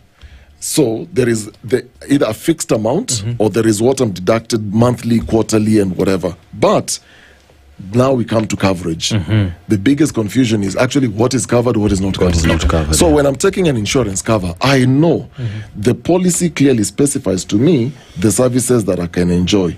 If it's outpatient visits, this is how much has been allocated for outpatient. If it is inpatient care, this is how much is allocated to inpatient care. If I go beyond that, then I have to get the money from my own pocket. Then it tells me, if you want to go visit a dentist, this is how much is allocated for. If it is optical, this is how much. So where I'm sitting right now, if I have an eye problem, I know the amount of money I only have is 40k. If I go beyond 40k and the glasses that I want to pick is 70k, I know you're yangu. It is very, very clear. So we've cleared the issue of enrollment, we've cleared the issue of premiums, we've cleared the issue of coverage. Then utilization. I know my cover, I can go to hospital A, B, C, D. But if I go to this hospital tier 1, I may not necessarily get the services. So then the question is, by design, if this is how essentially covers are supposed to work, why is it so complicated for SHA to work in a similar fashion? So is it, now tying into what I'm doing, is it a design issue? A design meaning they've deliberately created chaos because somebody is benefiting. That's what I'm thinking. Somebody thrives from this chaos. Or two, like the president had said previously, there are people who don't know how to communicate some of these good things that the government is trying to do. So where was the breakdown? Where is the breakdown with this thing? So if given a choice of getting something right or on time, yes, I'll choose getting it right, so that we don't sacrifice accuracy or speed.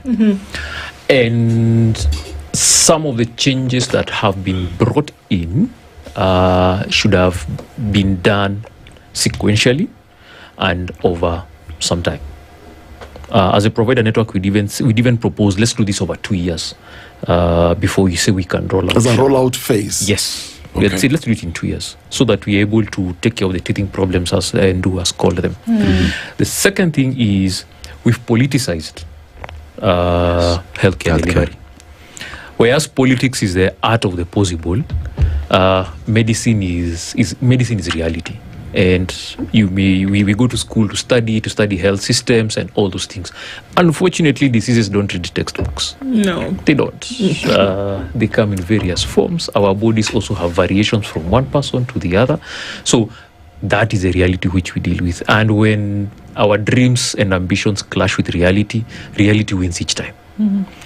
Therefore, Manzo was here, and we are talking about by-elections. He's very clear. Register as a voter. But when it comes to SHA, why are we not telling Kenyans to pay as well? It's not only important to register, but it's also important to pay up. All right. But you see, that's where the problem is. So that is a communication problem. It's a communication problem, but there's also, you started by saying there's also politics involved. When the president says, I mean, there's an authority. When the president says, the minimum you people will pay is 300. The rest will be, you guys will be sorted. So what you're telling somebody in the village, and what you're telling Sharon, for example, is with the complications you're going through in your pregnancy, you don't worry. You go to hospital. If you have paid, these are the minimum that you're going to pay. The government is going to pay the rest. Then she's told, oh, by the way, you will need to pay for a full year. So the breakdown in communication was not, you need to pay 4 months before you even go to the hospital. So and that's what a lot of Kenyans are doing. You're going to hospital, then you realize, I need medical care, so I need to pay.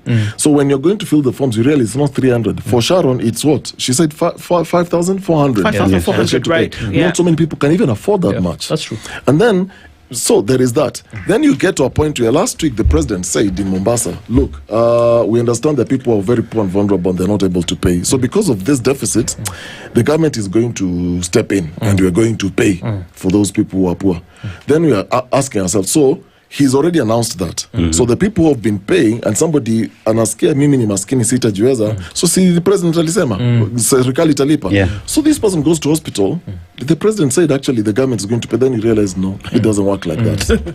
So I mean, correct communication problem. There's been a serious communication problem. But is it deliberate? That's what I'm wondering.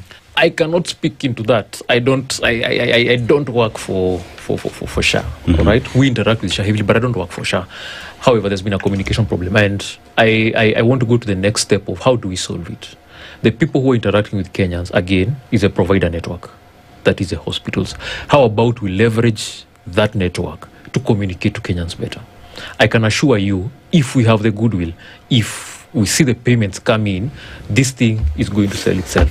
So conceptually, SHA has 3 things that are superior to NHIF. One, we have a primary healthcare component. That one is superior. 2, operationally, its spending is capped at 5%. Right? And then the third thing was that it was supposed to provide service to as many Kenyans as possible. Now, those 3 things, and I remember the president's advice on healthcare financing had said it will only work if the informal sector, the net, captures as many people as it can possibly do so. 2, we are able to bring preventive healthcare services so that expenditure at higher levels of service are reduced. And then 3, payments there was a promise for payments to come in. Now, all those 3 things are under threat. And that is why, conceptually, SHA is facing some of the challenges that it does. Doc, there's a question that Okari asked in the morning. And I think it's a question that I will pose to you. Okay. We have talked about SHA ever since it started. Every day on this show, there's always something about SHA. Clear. You know? Question is, are we unable as a country, I'll not blame government, as a country or as individuals in charge of SHA for it to work? Get into a room, say we're spending 2 weeks to fix the mess in SHA so that Kenyans can have a healthcare that is working. Because every day we say there's a problem here, there's a problem there, we need to fix these are not paying, we have many people who are registered and are not paying. Are we able to finally sit down and say, we are tired of this SHA communication and breakdown, that we need to finally fix it once and for all? Are we able to do that, or are we just unable? One, we are able to do that. However, there has to be a cessation of hostilities. That has to, I have to be very clear on that. There has to be a cessation of hostilities. We can't be speaking at each other, yet it's the healthcare of Kenyans that is at the table. It saddens me that press conference after press conference, government is saying this, saying that, but we are not calling each other to the table. It is possible, and I really hope it's one of the things that we're able to do once the minister is back from New York, together with his permanent secretary. And one of the things that we've been very clear on is the debt. All right, if we are able to sort that out, because healthcare is a cash flow business, even for counties. And it surprises me that they are not as vocal as they should be, but perhaps it's because some of their operational functions are already underwritten by Kenyans through our taxes. But if they were to look at it strictly from a business point of view, it is not that providers are refusing, it is just because they can't. It is no longer tenable to do so. Remember, SHA is a first payer. If you have two medical insurance covers, SHA is a first payer. So from a business perspective, if SHA is a first payer and there are hitches in payment, that business is suddenly exposed anywhere between 10 to 20% of their book value to this super payer. Now, if there's any default that had not been projected, remember this has not been projected when we are doing our budgets, then what happens to that money? And remember, the moment that invoice has crystallized, KRA is on your door. All right, so you're already being asked to pay taxes on it. All right, of the 33 billion that is owed by NHIF, we've already paid our taxes, and we are not too sure that we are gonna get it back. All right, the second thing is that brings in trust issues, all right, and that is why there's a lot of hesitancy from the provider network, and there's also a component of that in the story that Sharon gave. That particular provider was like, I'm not too sure about this cover. All right. So there's a lot of hesitancy that is in the sector. So those are among the things that we must come to the table and have a very honest conversation on each of what is happening. If there's fraud, just say here is where there is fraud. This is what is happening, and we move and we move on from that. When a document has not been submitted, I don't think that meets the threshold for fraud. We should sit down and say this is what we are saying is fraud.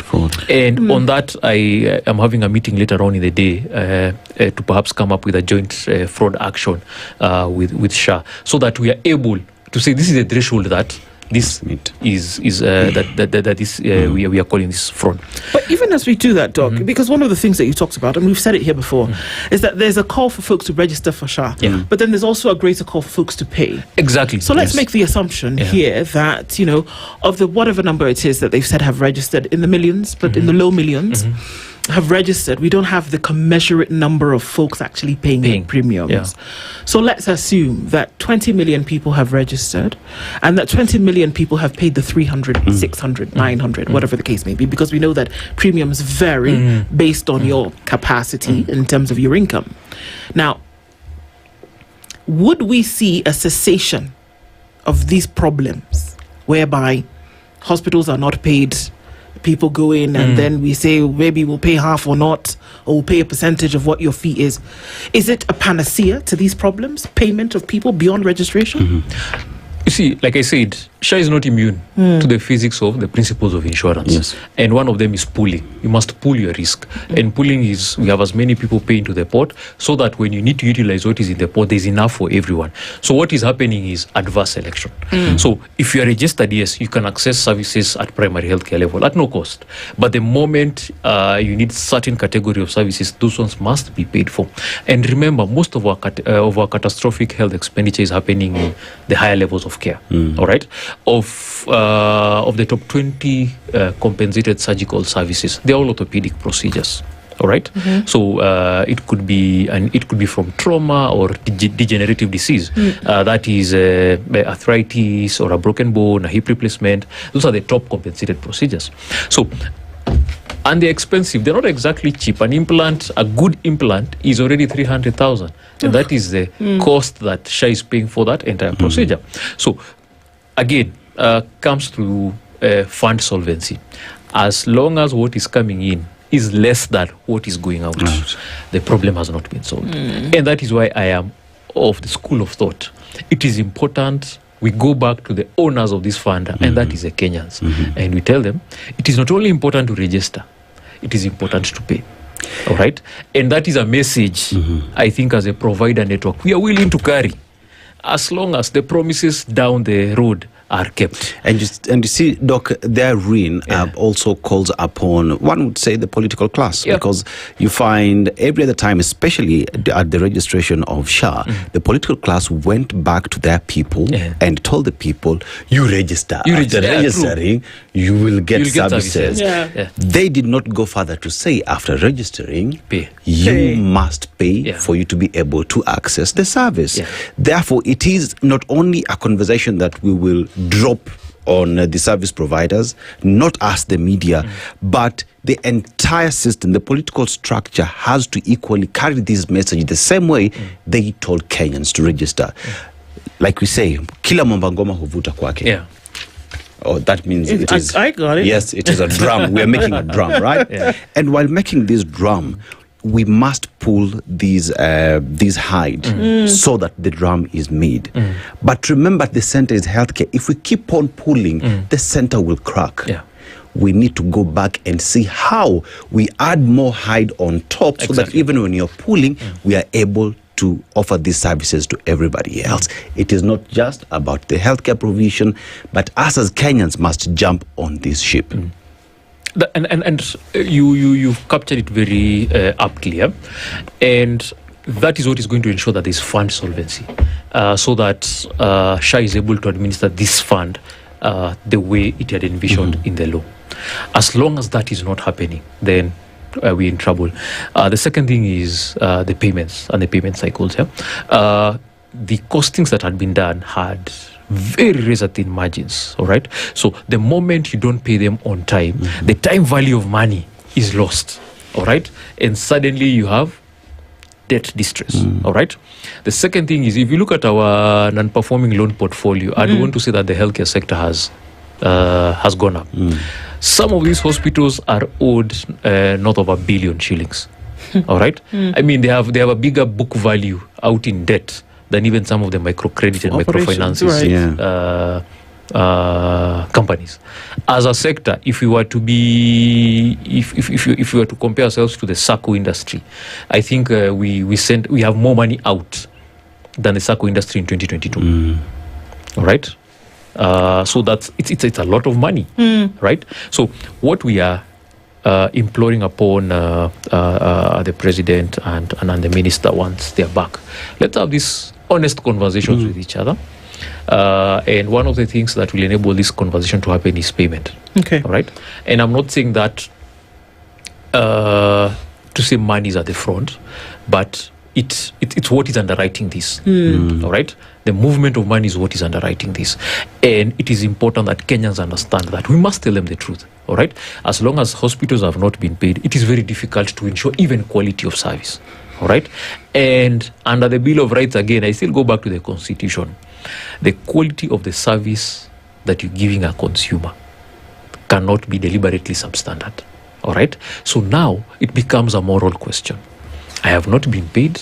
Do I still continue to be in business? There's someone like Sharon on my door. Yes. I can give some sense of service to her, but I can't give it with guarantees. All right? Because the quality is not assured. So I want to remove that moral question from the floor if SHA is working.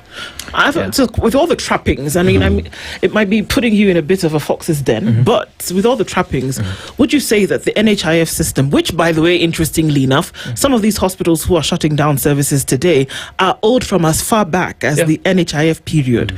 Was NHIF as a system working better than what we see today, or are you saying give the thing a chance with this new operation? There's something that Nikal said, yeah?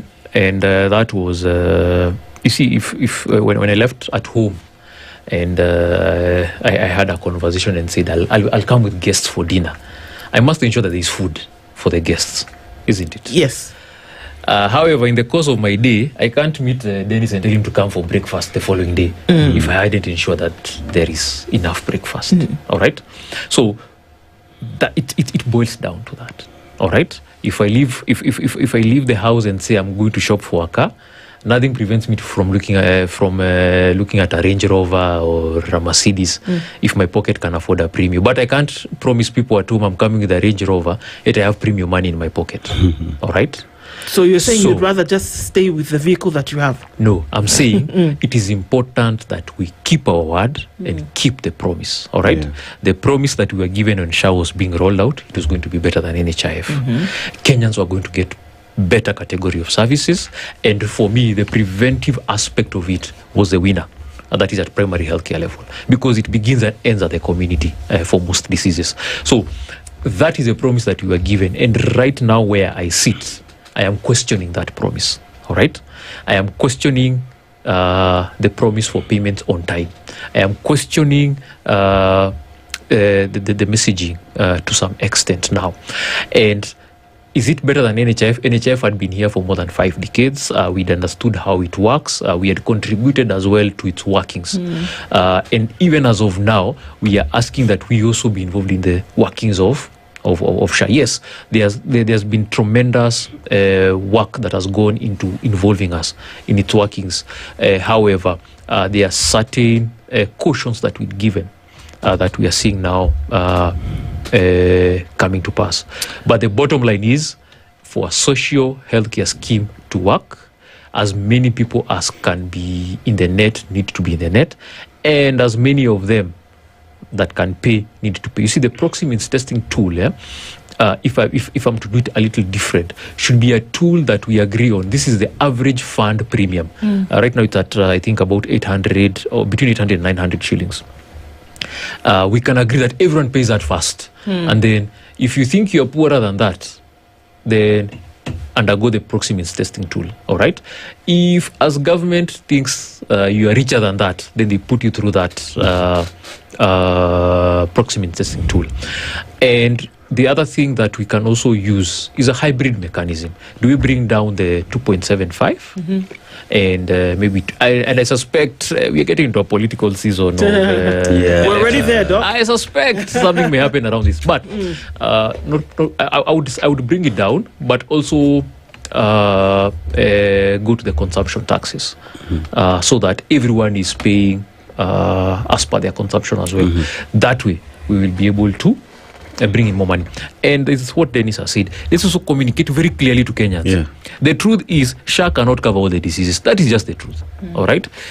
And even where it covers the certain disease lines, it may not cover to the full extent. So Kenyans need to have this information very clear for them, because they have a good sense of understanding. They do have a deep and a good sense of understanding. So we should trust them on their understanding.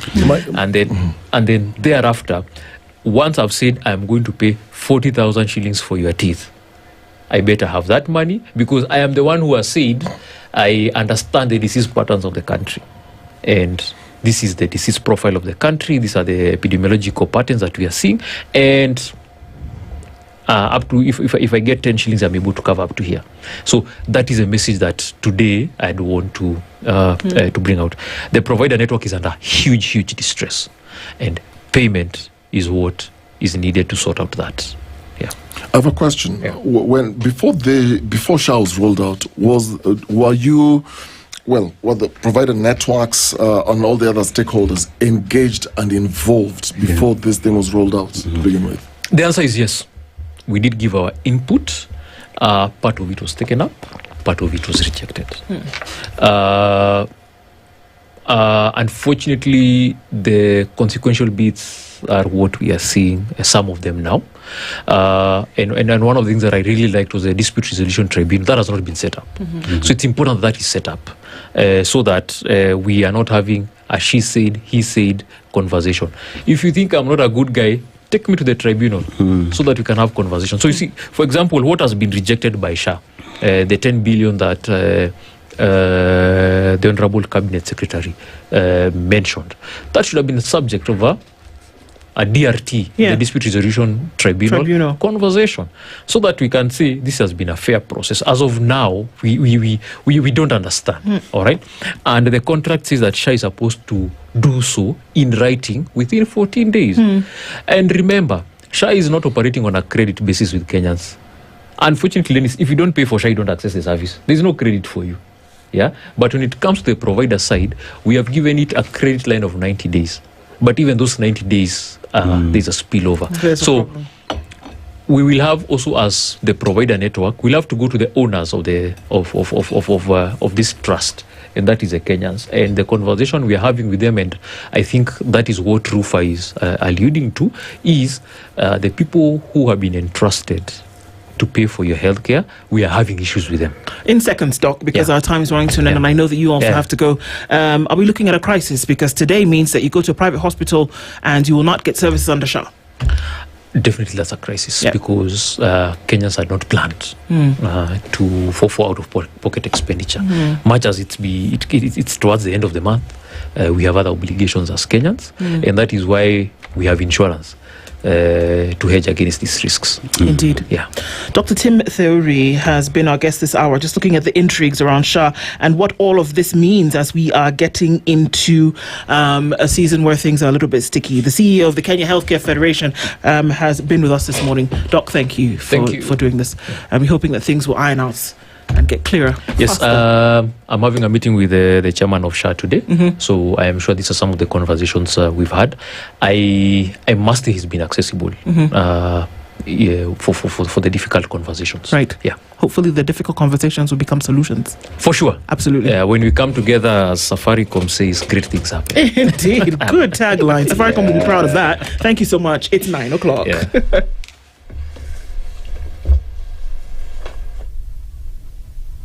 The latest news from around the world. 94.4 Spice FM.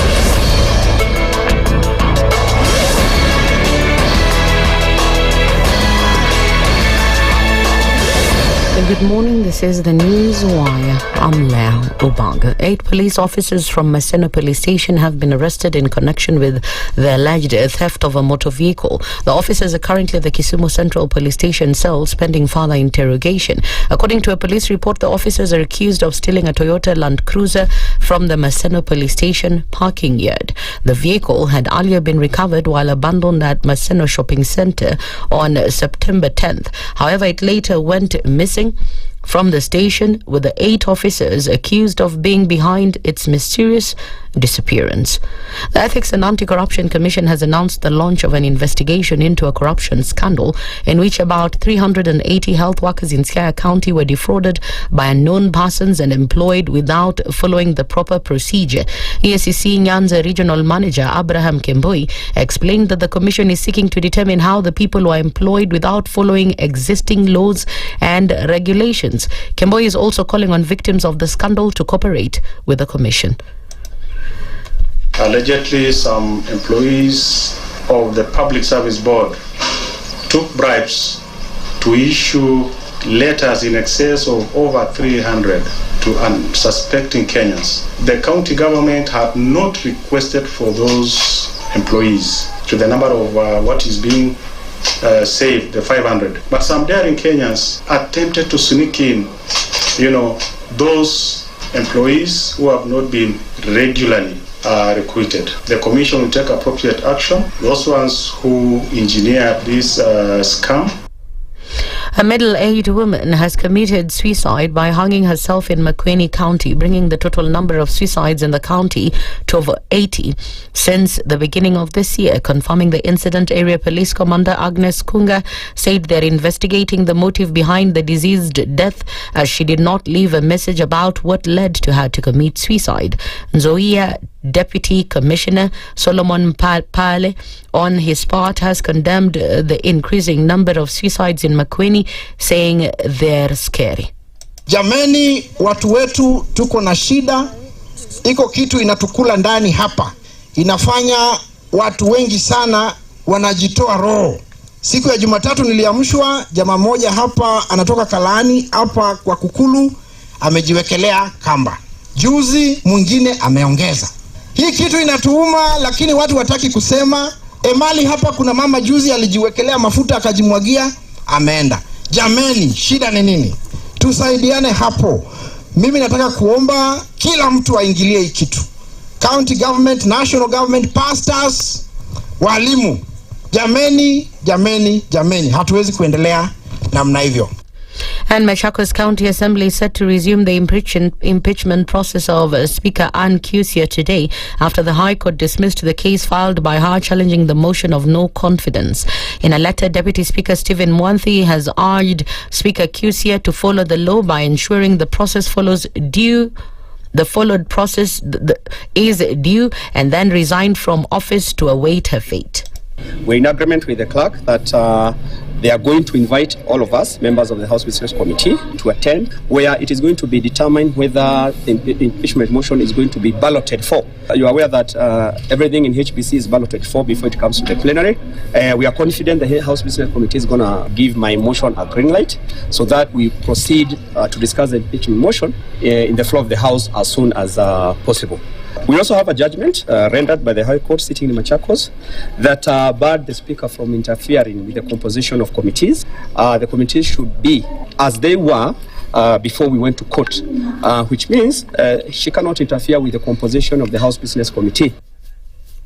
That's the News Wire. I'm Leo Baga, and remember to continue enjoying our EPL marches across our radio stations. That is Berur, as well as Radio Maisha, and right here on SpiceFM.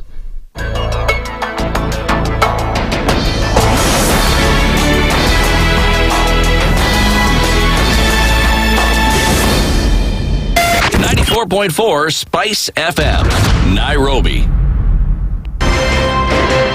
One of the things that are ailing our country is negative ethnicity. You find you as a state officer, instead of thinking as a Kenyan, you think like a tribal person. Let me tell you something. The biggest problem we have had in this country is a leadership deficit. There is nothing that you are going to do in the process of change if you are not a risk taker. So you really have to pursue your vision to a logical conclusion and even be ready to step on people's toes. When it comes to the economy, you can run away with people with it.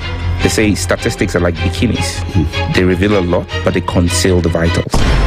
And so government people would throw statistics at you and tell you they're revealing a lot of information to you, but it's really concealing the real vitals.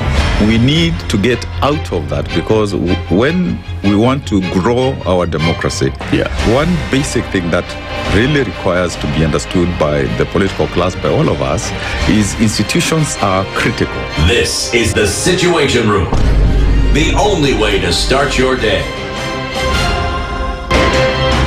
Good morning, and I love your show. Thank you. Having come from a Kikuyu radio background, I migrated to Spice because of the content.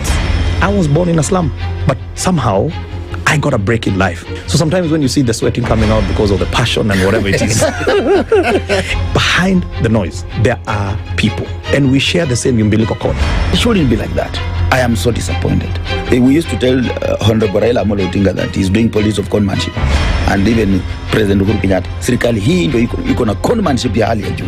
You cannot promise people that you reduce tax, then you double.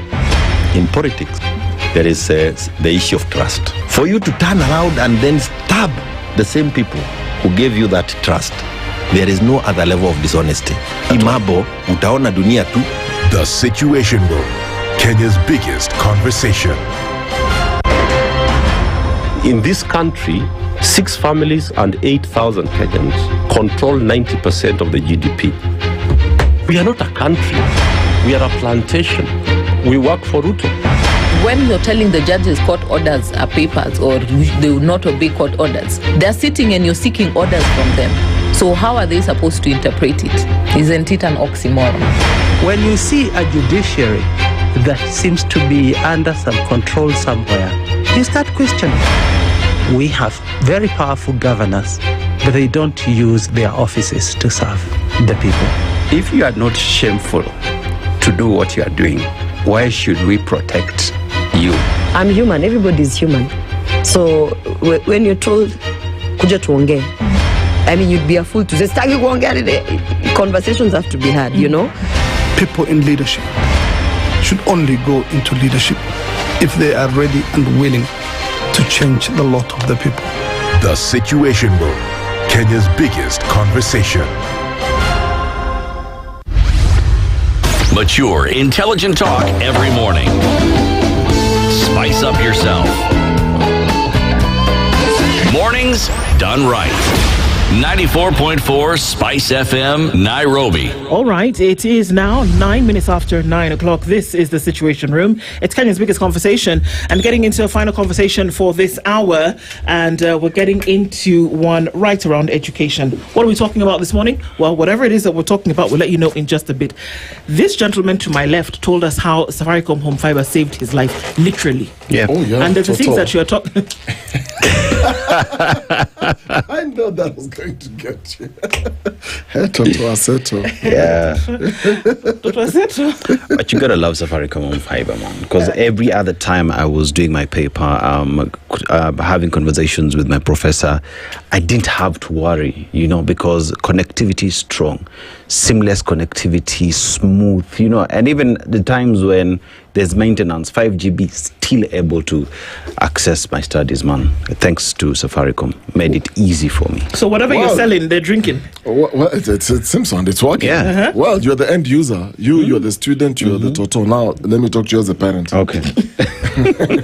And talk to other parents. So as a parent, you obviously want to give your kids the best.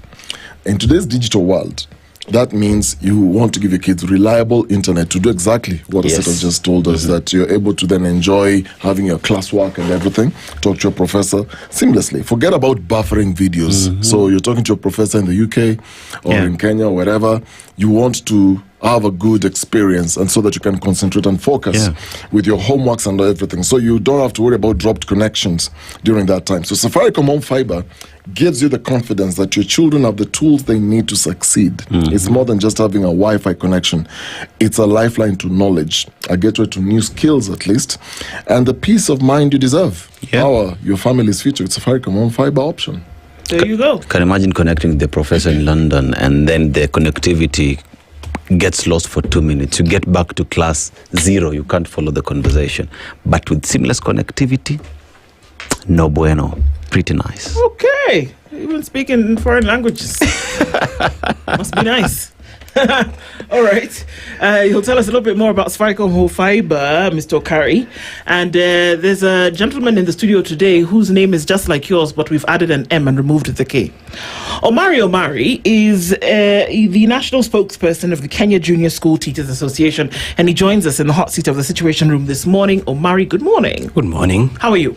I'm okay. Karibu sana. Asante sana. Good to have you in the Situation Room this morning. You're in the hot seat, and we're going to be discussing what is a hot topic at the moment, and we'll let us know a little bit about what the association does and then how it all, comes into this conversation. But before we do that, Dennis Aseto takes us to a different African country every week. He comes back with the proverbs. Don't ask me how he goes, just know he goes. Okay. He comes back with a proverb, and he'll tell you where we are this week. We'd love to hear your interpretation of today's proverb. The country that you're in is in West Africa, and the borders Liberia, Guinea, Mali, Burkina Faso, Ghana, and the Atlantic Ocean. And we talk about its capital being Yamoussoukro. You know that country? Mali. Okay, or Abidjan as the economic hub and largest city. Also exports Didier Drogba. Ivory Coast. Yes, Ivory Coast, exactly. Yeah, but let's go to the proverb today, right? The one who fetches water is the one who is likely to break the pot. The one who fetches water is the one who is likely to break the pot. How would you interpret that? Oh, the one who fetches water is the one who is likely to break the pot. The one with the responsibilities is the one likely to make the biggest mistake. If you have given a big responsibility, then you are likely also, you are in some kind of danger to actually make the biggest mistake. Great. Okay, that's it. Yeah. So you have responsibility. And we've been seeing mistakes flying at us all over the place. So I guess you try and you try and you try. But in some cases, unfortunately, the trial is not happening as much as we would like it to. Let's look into what's happening with JSS teachers. There's been a debate. Should we domicile JSS in primary school, or should we say that JSS, as the name would suggest, is actually a function of secondary school? Right? So JSS, the first cohort of JSS students are now in grade 9. They're going to grade 10 in January 2026. The jury is still out on whether adequate preparation has been made for them to enter into this particular grade. We'll get into that part of the conversation at some point. But first of all, we'd love to hear from you what the Kenya Junior School Teachers Association is involved in, first of all, and how and what kind of activities you involve yourself in. Okay, good morning, and thank you for hosting me today and giving us this space so that we can discuss issues to do with CBC and more specifically JSS. I want to greet all teachers in the country, especially our junior school teachers, and most especially our intern teachers who are teaching science experiments without laboratories, who are teaching computer lessons without computers, who are teaching and preparing students to go to senior school to take a sports pathway without efficient or rather enough facilities for sports. Okay, this is and they are paid 17,000. So I want to salute you. You are just miracle workers. And so our association, the Kejusta. In your greeting. Okay. I was trying to catch my breath. Just a minute. Sorry, what? So our association was started last year, but when we were intern teachers and we were advocating for our confirmation as PNP, because we felt like qualified and experienced teachers are not supposed to be working as interns in under TSC. So we went to court and met the Minister Machogu and the current minister. We met the CEO, and eventually, anyway, we managed to win. And all of us, 46,000 of us, were confirmed into PNP. So that is how we formed our association. And we are continuing to fight for issues that affect teachers, but most especially the junior school teachers. All right. What are these issues that you say are affecting junior school teachers that perhaps someone who's sitting at home might not be aware of, because a parent would say, my child is going through ABCD, but now from the angle of the teachers who have the mandate of ensuring that these children get the very best, what are the issues that is making it difficult for these teachers to deliver? Our teachers under JSS were supposed to come in to help our students to go to senior school prepared to take the 3 pathways which are available. So we are supposed to come in, we get laboratories, we get workshops, computer labs, libraries, so that we prepare our students to do that. But unfortunately, we have no facilities, or not enough facilities to be able to do that. And we are supposed to come in, of course, motivated, paid well and all that. Majority of us came in as interns, paid only 17,000 in a month. So those are some of the issues that we have been going through, that some of us are actually going through right now. Wait, 17,000? Yes. This is gross. After tax. So this is net. Yes. So 17,000 net is what a teacher. Yes. How many hours are you clocking in a typical day? In a day, 9 hours. 9 hours. Or even more. Sometimes you are required to be in school by 7 and leave at 7.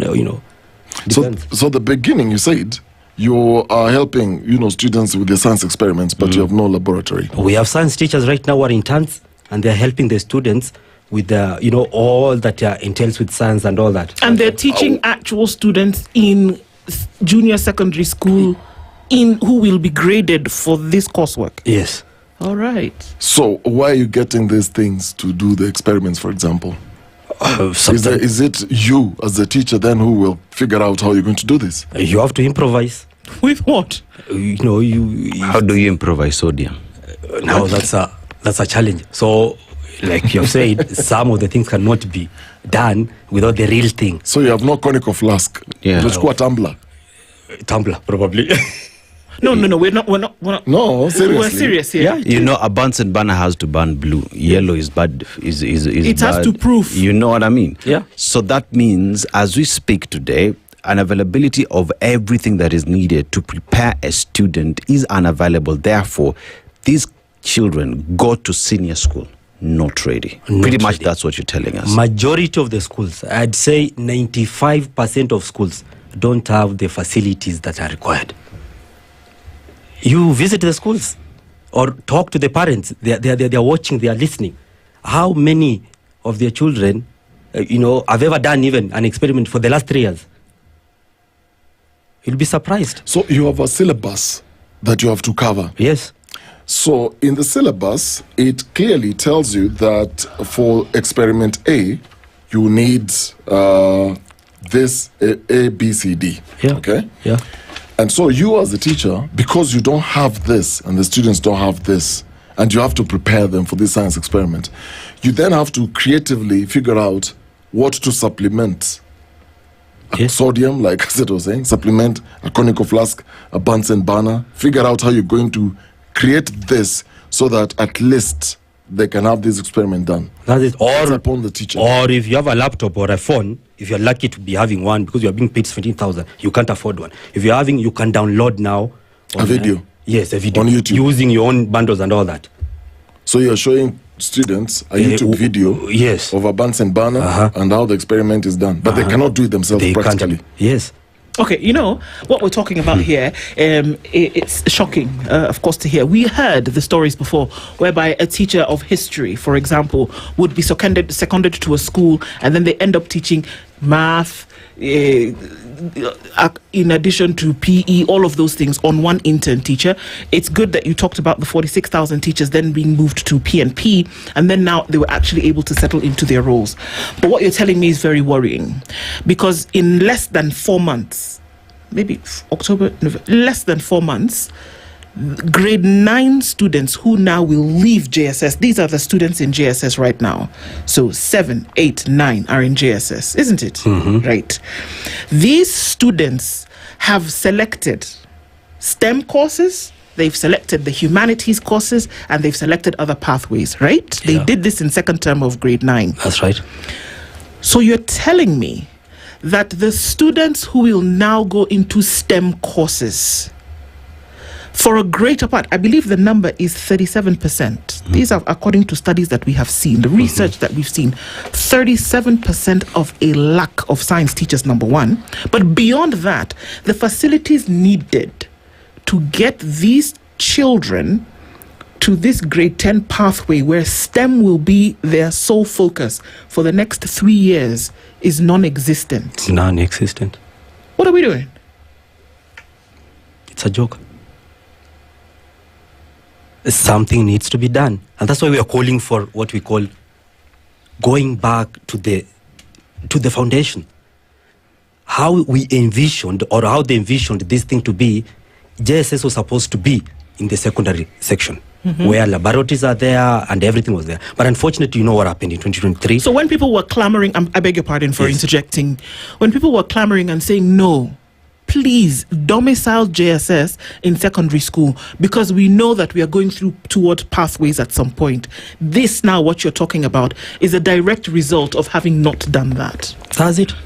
From 2017, they did a report. They said JSS should be in secondary. 2018, secondary. 2019, secondary.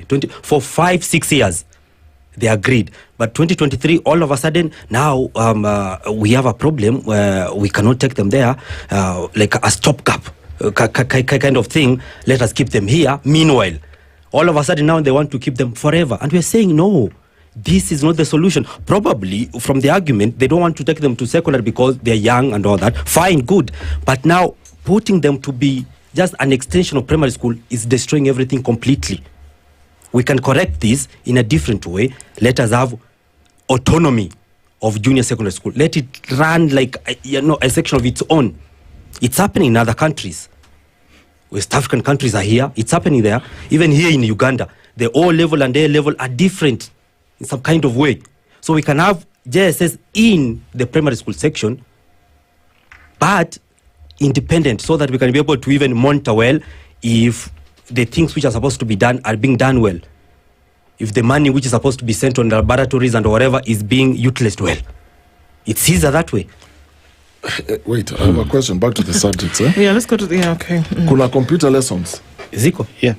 So, computer ziko? Hakuna? You might get few in some schools. I have to be honest that you might get few, but are they even enough?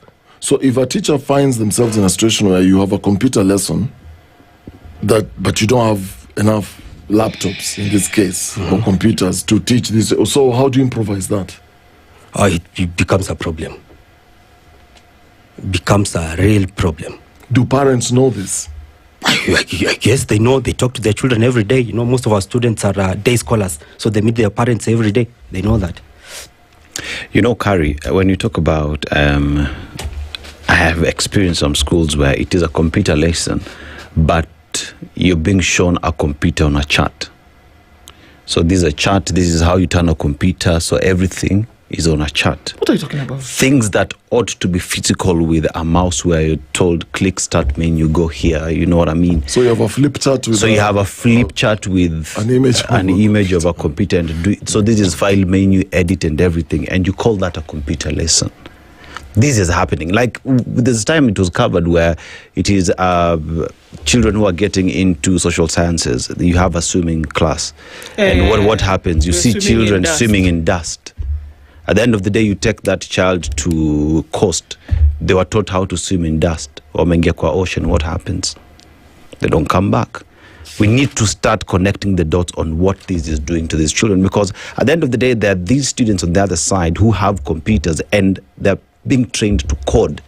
They're coding at a younger age.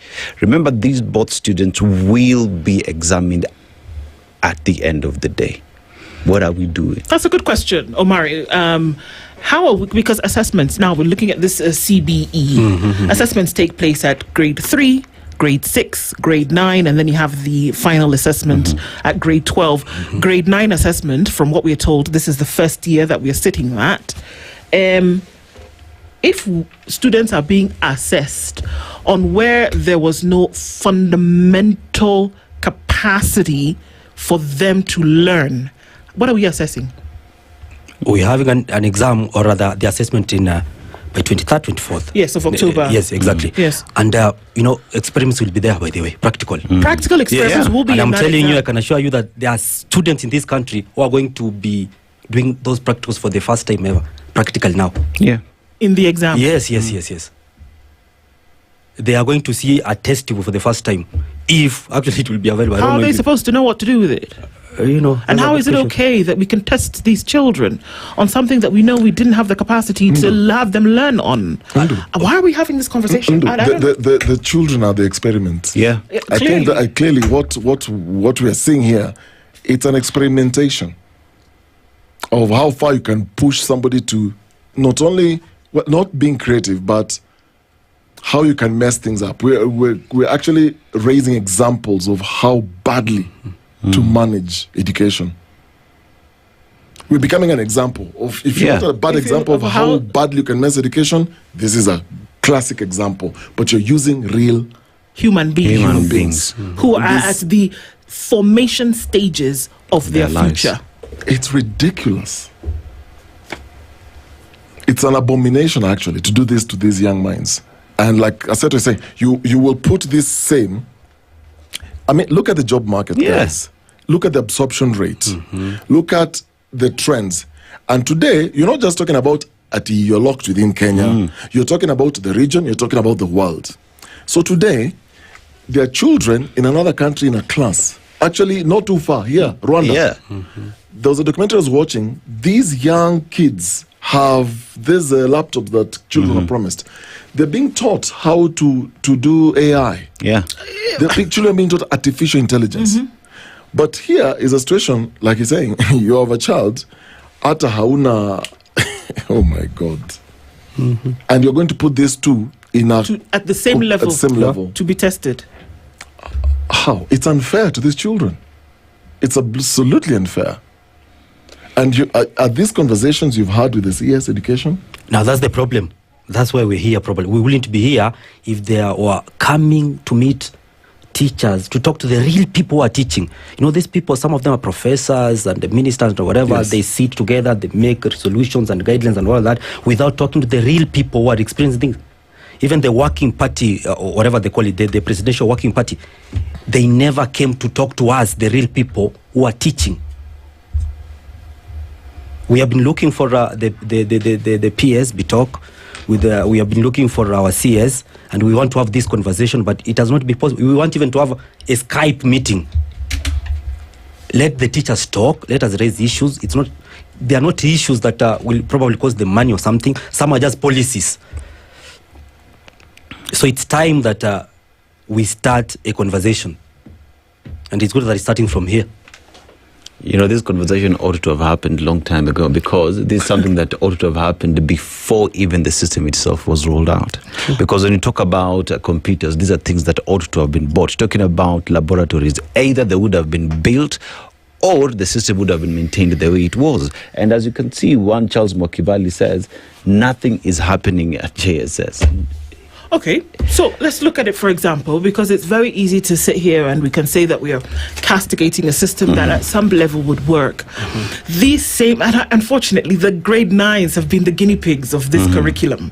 From when they started in 2017, when Ambassador Amina Mohammed said, let's test this thing, let's pilot this thing, and essentially, and this is the truth, she was bundled out of office because she insisted on the testing of this system.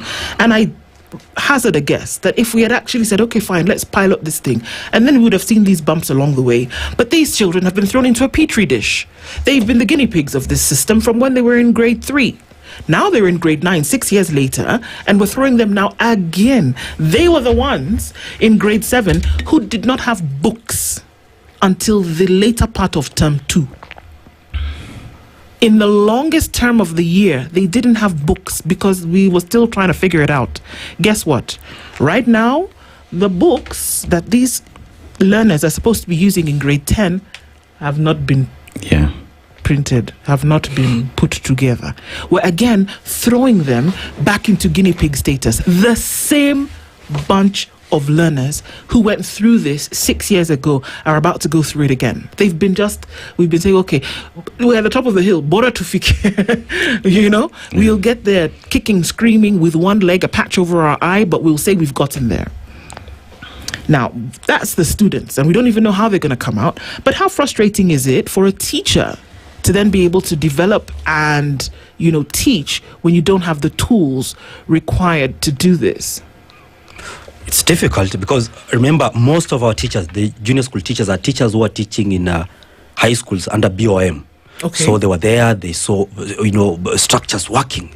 The games were being run very well, the music festivals, laboratories working very well, libraries, computer labs, and computer, all those, they were working really well. Now you are in a situation whereby nothing seems to work.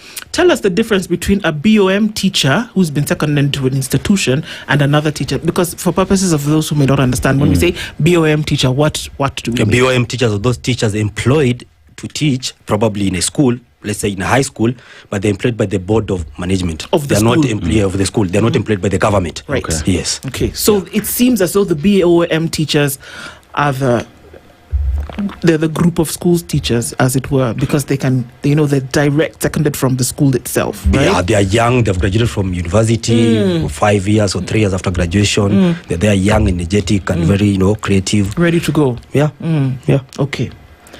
So then they get shell-shocked when they get into a system whereby you don't have the equipment or the facilitation in order to teach. Yeah. Okay. So are we dealing with we're dealing with frustration on the side of teachers, we're dealing with frustration on the side of students? Both sides. Both sides. For the teachers, we have a problem that we are teaching our students whom we really love, because we are young teachers who are likely to be in this profession for the next 25 to 35 years, because most of our teachers are below 35 years, most teachers in junior schools. So they are going to be here for the next 30 years. And we are seeing that things are not okay. We are trying to talk. We are not getting, listening here. And then at the same time, even our own career progression is not clear. Because when they say that they want this thing called comprehensive schools, then we shall be there. Our comprehensive, our career progression guidelines are those of the high school teachers, but we shall be in the primary school, whereby a senior teacher by C3, you can be a senior teacher, but for us, C3, you can't be a senior teacher. So we are not sure which guidelines are we going to use, because we all want to grow. How do you not know which guidelines to use? Is this not something that comes from the ministry? Yeah. It comes from the commission. Commission. For the commission. Yes. So how are you not sure? If there's something that is essentially laid out by the commission, that's why they exist, how are then you not sure what to use? Initially, they were supposed to be used by secondary and primary school teachers. For primary school teachers, since you are together there in that environment, these are your guidelines, all of you. But now we have a situation whereby they're trying to push high school teachers who are now teaching junior school to be put together with the primary school teachers to be one unit. Headed by one head teacher, probably, deputy, probably, senior teachers and all that. That's like right now, we have got senior teachers, deputies, and head teachers. But we are not sure by next year we'll be having some of our colleagues who will be in C3. Will they be allowed also to be senior teachers? Because our senior teachers in primary schools who are in C3, they are senior teachers already. Okay. So we've already demarcated the mess. I mean, to an extent, I don't think we even have an opportunity to go through just the number of things that are not coming together. But one of the things that you've suggested is autonomy of JSS teachers. What does this mean, and what would this look like? Okay, it's not a new thing. We just want to go back to the foundation. Okay. What they had suggested under the Basic Education Curriculum Framework of 2017, I think, whereby they said, let us have 3 levels: primary, junior school, and secondary. Then in 2023, when they were implementing these JSS, there were some suggestions which are actually, they were implemented, whereby they said we need a management committee which will be independent from primary school BOM. It will be running the school accounts. They said we should have 3 accounts. One for tuition, another one for, I think, infrastructure, and another one for operations. Primary schools have got 2 accounts, I think, operations and maybe tuition.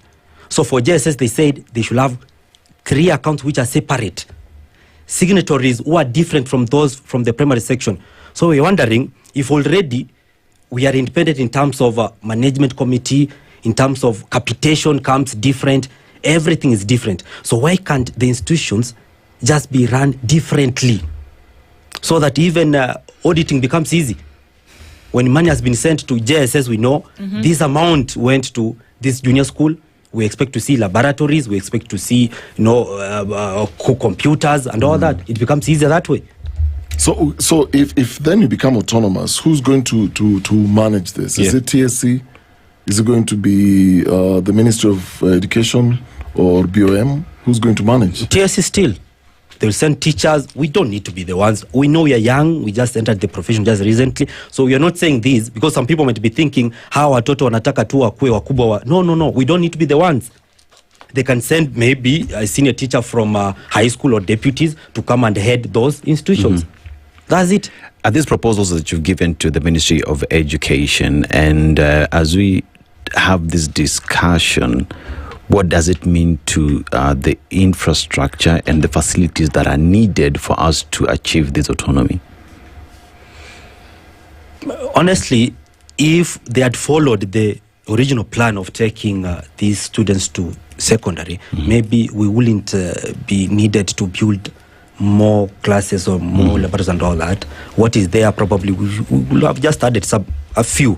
But now we will have to, whether we remain with the primary section or we become autonomous, we must have new classrooms, probably more classrooms, more laboratories, more computer labs. They have to be. Yes. Have you raised this with the ministry, and what's the communication? We have written letters, text messages, WhatsApp. We have even called. No response. We have tried. We have even told them. Recently, we were in State House. We thought we will get an opportunity to also. Okay. We were there. Okay. Yes. Okay. You guys went to State House specifically for that. We thought now we have been looking for this.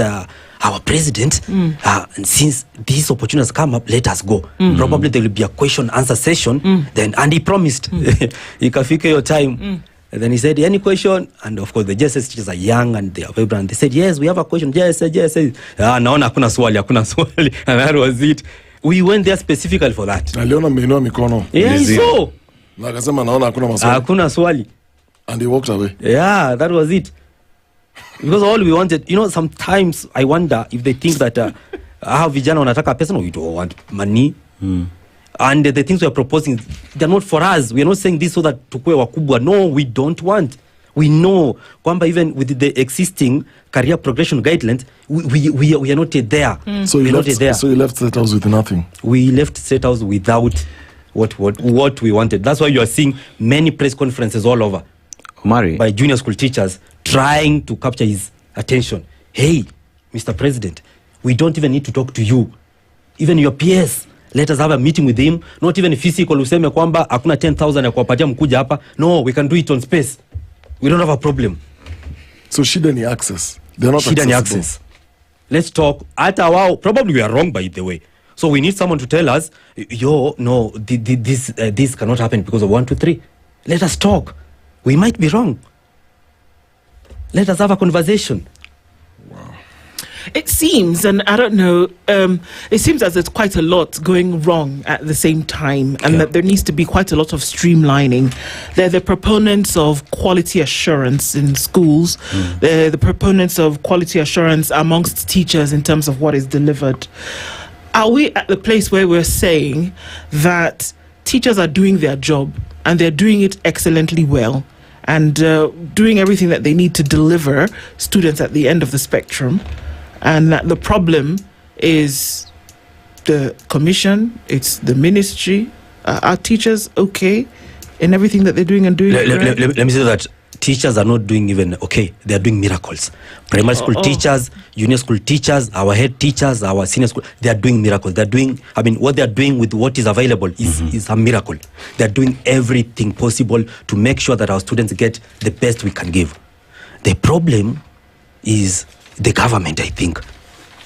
The ministry and the commission. They need to sit with the teachers. They need to share with the teachers so that we can give them some of the ideas to make this even better, to make this work. Because honestly, it is not working as we had wanted it to work. So let's look at the worst case scenario then.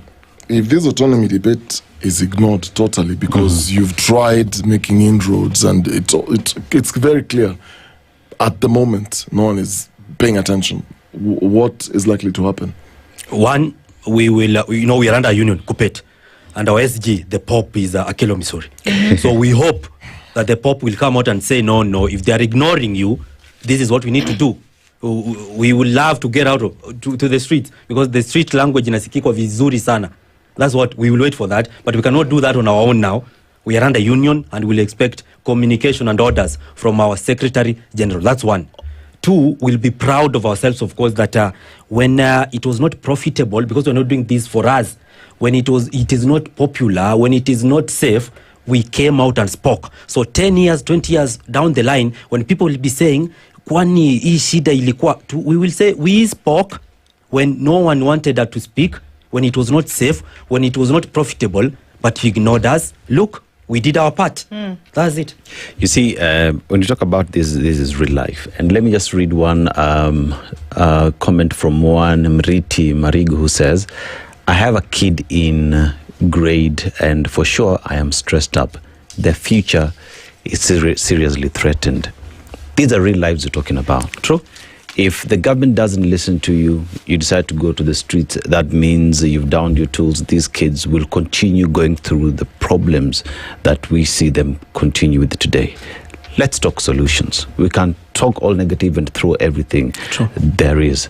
But as we sit here today, which guarantee will we give to Marigu to assure him or her that the child will have proper education as envisioned by the Constitution?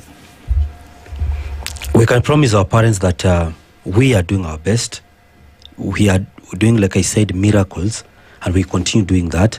And probably we might not get to the situation of going to the streets. We hope and we believe that our government will listen. They will sit with us so that we talk and see how we can make this better. We must make this work.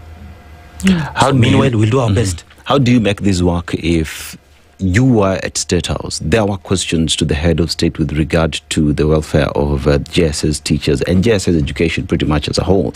But you were not given an opportunity to be heard. You have spoken, you've wrote letters, you've wrote SMSs, WhatsApp, Signal, Twitter, everything you've done, but you've not been heard. How then can even Kenyans themselves, parents, come out to push this agenda to ensure that these JSS students are no longer guinea pigs? We have done our part as teachers. We have done everything, just like you have said. So we are hoping even parents can help us to talk to their members of parliament, their representatives, to talk to them, tell them, hey, what is happening in those JSS schools? Can you sit down with those who are working there and see how to correct this? Do you think it's a money or resource issue? Because there's a lot that needs to be done. And, you've not been around the block for that long, because according to what you're saying, younger teachers on the in the ecosystem. But that notwithstanding, when you look at things like infrastructure, schools, labs, being built, that's not been around for a long time. Perhaps we see that on the private scale is when we see that, these schools are they're building labs. The JSS uptake in private schools then was quite something, because they made sure that they had the required amenities to then be able to deliver an education. Now, is it a resource issue? Because we're not able to see public schools develop as quickly in that regard. Is that a problem? Let me say, probably resources, yes, because the president himself agreed that he has not been sending enough capitation to the schools. That's one. But management, probably. Because even with the little that is being sent, we expect to see at least something small for the students to use. I mean, computers are not that expensive that we can have schools without totally. So I'd say management, probably. Or maybe the schools are too big to manage. I don't know. By management, who do you blame for poor management? For poor management, who is in charge of management of those schools? I'm asking you, who are you blaming? Let me say some head teachers. Yes. If the question of management and the head teachers here come into focus in terms of how they're running these schools, then have you raised these concerns with the relevant authorities, TSC, the ministry, and what action has been taken? And as we talk about the management as well, the problems that we face today, it is related to resources. Is it also failure to plan, or is it a question of we know it all, your opinion is not needed? I'd say all. We never planned for this. You saw what happened in 2023. We were not sure whether the students are supposed to go to secondary or to JSS 6 years, 7 years down the line. They should have arranged everything way before. We saw CS Magoa, the late, building classes a year too, I think, or 2 years too. I mean, that's too late. It should have started even 5 years before. We should have had enough classes in the secondary section or primary school section way before. So planning, probably we failed to plan, and that is planning for failure. And this mentality of we have professors or we have people who are experts, and we don't need to ask, we will just sit around, and that is also a problem. How long have these conversations been in the limelight? How long? For 1 year now, I think. A year? Yeah. It's been a year. But it started in 2023, but because we were still struggling with the PNP and all that, it was just, So the PNP took precedent over everything else because, first of all, we need to make sure that we are entrenched in the system. Yes. You need to make sure that you're comfortable first before we start looking at the brick and mortar issues, essentially, that help you do your job. Right? So has there been any movement? Usually with conversation like this, somebody will say, okay, fine, guys, I give here, and maybe we wait a little bit. You sorted out the PNP issue. 46,000 students, teachers, essentially now then were grounded, right? But has there been any movement? Surely this conversation has been in. Akello Misori has talked about this thing over and over again. There's almost a fight between Nut and Kupet over this thing. People have been talking about it. Teachers have been complaining. Folks have been sent to school to teach 3 subjects when they only trained in 1. I mean, for crying out loud, it's been a conversation in the limelight for the longest time. Have we seen any movement? Has anybody even said, okay, guys, let's seriously look at this issue? I think PS Bitok, when he got in, we had him say something to do with that. He said, JSS schools should be autonomous. He was talking about games or something, but that thing has died. Yes, because we were looking for our even games being held by the JSS, teachers and whatever, independently away from the primary school games, because this is a 15-year-old child in the field with a 5-year-old, although they are not playing against each other, but you can even step on them. Sports should be, kama tuko na sports ya JSS, it should be JSS are having their sports. Not JSS and the primary are having their sports. Now it is the grade 1 who are running, watch them, clap for them. If it's assembly, we are having parade, 15-year-old in front of the 15-year-old is a 5-year-old. And for you to get the attention of the grade 1 pupils, you have to sing the nursery rhymes and all that. And this is a 15-year-old who is an adolescent who wants, you talk, I go back to class, I want to read. I mean, it's not working. And the stage development is one of the key things in this CBC thing. That's why we are very strict on age and all that. So we need these students for JSS to be in their teenage environment.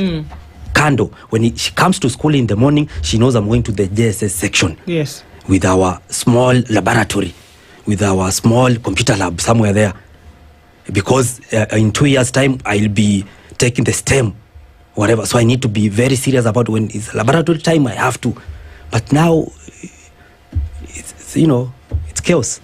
In terms of the disparities when it comes to salaries, from your perspective, what you earlier said the teachers getting 17,000, that's net salary. What's a payable scale that you're looking at in terms of salary? One, I believe that there's no qualified registered teacher who should be paid 17,000 or who should serve as an intern. That's one. All teachers who are interns should be confirmed and earn the same money as I earn, because I do the same work like they do. The number of lessons in a week, if they are 30, they also get 30. So there's no reason why they should be earning that amount. So I believe that first we should be earning the same amount, although the amount that we earn even as is not enough. A teacher who is teaching all these subjects, who is holding a whole system, CBC system is in our hands, should not be paid a net of 40,000. That na mimi niko Nairobi. In Nairobi we are paid a little bit higher. So someone in probably Nyamira or somewhere in Nyamira is probably getting 30,000 net. You earlier said watoto wanaenda kucheza mpira, because I'm just trying to picture this. The challenge is that in terms of sharing compounds and a lot of these facilities and amenities. So you have adolescents and you have these very much younger ones, all within the same space. What challenges is this bringing? Of course, one of them is bullying. Okay. A 15-year-old and, a 5-year-old bullying and all that. Another challenge is that, they are growing and the different kind of stages where you are kind of rude and all that. Exactly. And we know a way to guide it, because we are teaching the high school students. We know how to guide them. That this is a stage. You are not really like a spoiled kid. There's a way we can guide you. But unfortunately, this can be learned by the younger kids also. They're there with them. Yule alitembea hivi and all that. Attacking and all that. They're copying. And so it's a challenge. Are there infrastructural gaps? Because you have so many squeezed into small spaces, and you're saying, look, if you want to do then science experiments, you need space, you need labs. I remember when I was in school, in the class we had like 40, ikienda juu sana 45. Yeah. That's one class. So when you're doing exams, you're either number 1 out of 40 or you're 40 out of 40. Yeah. So one stream then would have at least maybe around 250, ikienda sana 300. Today, it's actually 300 in one class. So you're also looking at a strain on not only resources, but also space. And I've gone back to when you go back to many of those schools, the infrastructure is the same. Classroom is the same size. A lot of things have not really changed. There's no space to even expand. So is this also something that's a challenge? Yes, you're fighting to get space to do a lot of these things, have these kids go through class, but it's also infrastructure an issue and a concern. A big problem. I don't want to go political because I'm a teacher, I'm not a politician, I'm not an activist, but probably part of this housing, whatever, that they're talking about, affordable housing, we should have started with classrooms. Go to some schools here, just around here in Mungai. I visited a school where students were 90-something in a class. I mean, a teacher, you just have a space somewhere there. You cannot be able to supervise. You can't pass 90-something, and you are wondering, I'm giving you a house and in school, I don't want to get into that. It's none of my business. I know, we are told that. 20% State House. At least you got something. I don't want to go into that. Okay. Totally. But interestingly, I've seen it's not even a laughing matter. It's serious, where you find a class, the space of these two, for example, there are two teachers teaching at the same time. So there are students who are facing teacher Aseto on that side, the others who are facing teacher on the side. In the same class. They're teaching a different subject. Different subjects in the same class. Isn't that the reality? Yes, that's the reality. Where you then have to share same space in terms of class. You can't do two lessons separately because you don't have one, there's no time, and you don't have that space. So, divide the class. So yakifundisha watoto akifesuko au anaface huyu mwalimu akiwa this other direction. Then when it comes to leaving, like he's saying, the other scenario is you find there are so many students crammed in one class. There is no space for the teacher. So the teacher has to go into the class first. Then the students come in. Then lesson ikisha, the students have to leave fast so that the teacher can leave last. What are we doing? As we have this discussion in here, one looks at what the Constitution guarantees, the right to education. And that goes further to look at what we're doing with education. And we're asking the question, are we really serious in giving Kenyans that right to education? Because as Okari says, several classes in one room, different blackboards. How are we guaranteeing quality education? We're talking about 90 students in a class with one teacher. How are we guaranteeing education? And I ask the question, are we serious about the education in this country? Would you say we are? I'd say we need to get serious. So we are not? We need to get serious, and it is possible. We are not badly. We are badly off actually, but there's something that can be done. It's not closed forever. It's not closed. Although, like she said, the grade 9 students, it's a sad reality that most of them have lost really a lot. But we can do something. We still can do something. Let's sit down, let's talk and see how we can make this work. And one way of making this work is let's have a unit of its own. JSS, a unit of its own. Let us concentrate on it, focus on it. Let's make this work. If it works, then it will be easier for even the senior school to receive students who are ready. But if they receive students who are not fully prepared, it's just a promotion of problems. As we're talking about JSS, there was also the aspect of retooling teachers and ensuring that the teachers are ready for these students, right? So here you belong in these crop of teachers who were ready. Do we see continuous improvement and retooling of teachers to get ready? Because then again, things have been changing. Now we're talking about CBE, it's no longer CBC. Are we seeing continuous retooling of teachers to ensure that they equally continue to improve themselves on how to deal with the crop of students they have? We have to give it to them. They have done really a marvelous job, and they are still continuing. Even recently, they started retooling the high school the high school teachers who are going to receive those students, and I know they are going to do that in December again. They are going to retool them. So in that area, I think they have done a marvelous job. A marvelous job. We have undergone like 6-8 retooling sessions almost every holiday.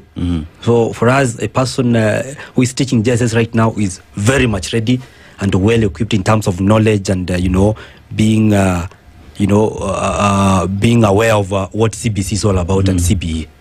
Thank you. All right. So what does it look like? The conversations are being had. The frustration is always obviously out there, whether it's at teacher level, whether it's at learner level, and we are moving. Time is going. We're trying to get along and just stumbling around. But what does it look like? If you were to be honest, is it hopeful, or does it look like we're just going to keep stumbling along? It's hopeful because we have got teachers who are ready to speak out. They're not afraid to express and to mention what is happening. It will be really sad if we had teachers who are just comfortable. After all, I'm earning my salary, so I don't care. After all, even if we say autonomy of JSS, I am not the one who is going to benefit, so I don't care. It's hopeful because we have got young teachers who really care and want this to work. So if from the other end we get a listening ear and we sit down and we talk and we share ideas, we critique and also accept errors and all that, this is going to work. It is hopeful. Yes. Omari, thank you so much for joining us this morning, because it's necessary for us to be, alive to the reality of the situation amongst teachers, amongst learners, as we're trying to make strides into the education scenario here, because it is a big deal. Thank you so much for joining us this morning. Omari is the national spokesperson for the Kenya Junior Schools Teachers Association and has joined us this morning. Let's see how things unfold as we get into it. And as we wrap up this conversation, Dennis, you're going to remind us that as we go into the day, Safaricom is making sure that we are moving. Well, the thing is, Aseto as a student and me as the parent, what you've said is merging the two. So at home you want to really enjoy a good seamless education experience for your child. Yesterday, actually, I was having a conversation with a friend, and they've just he's just enrolled his daughter to a university to take a course, and he was just looking at alternatives. So what else is there within the industry, especially within the media industry? And because you can only be in one class at one time. And so selling, the other option is you've got things like Udemy, and you've got other platforms that offer a lot of this online class. He had never heard of it. The master classes, So selling, okay, just think of anything. You think of anything. You go check whether the courses are available. Then you can filter in terms of ratings. So you can go for the 5-star, and you want to check the best of the best within that space. Then you pay, and a lot of that is not a lot of money. You can't compare to the kind of fees then you will end up paying when you're attending a physical class. And it's like, I think this is a good idea. So you're spending maybe, for example, 2 hours and you're watching these on-demand videos. Then you have a coursework that you have to go through. Then there's a certificate upon completion. All this can only be done if you have access to Safaricom Home Fiber at home, because you really want to enjoy getting through this course with this, and you can And today, what a lot of people are doing, they're doing AI, they're doing ChatGPT engineering, and you're doing all these things online. So you will finish your classwork during the day, then in the evening, spend at least 30 minutes, get to learn something, get a skill, a digital skill that you can learn. And all this is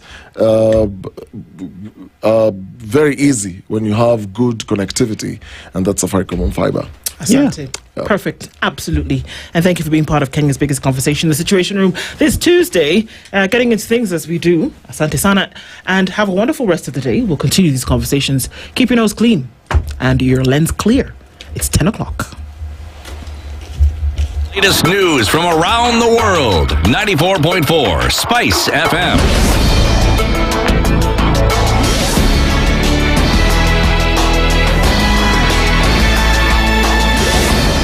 Good morning. This is the News Wire. I'm Leah Obaga. President William Ruto has committed to continue supporting the call for a two-state solution to the crisis in the Israel-Palestine conflict, which has seen violence in the Gaza Strip since October 2023.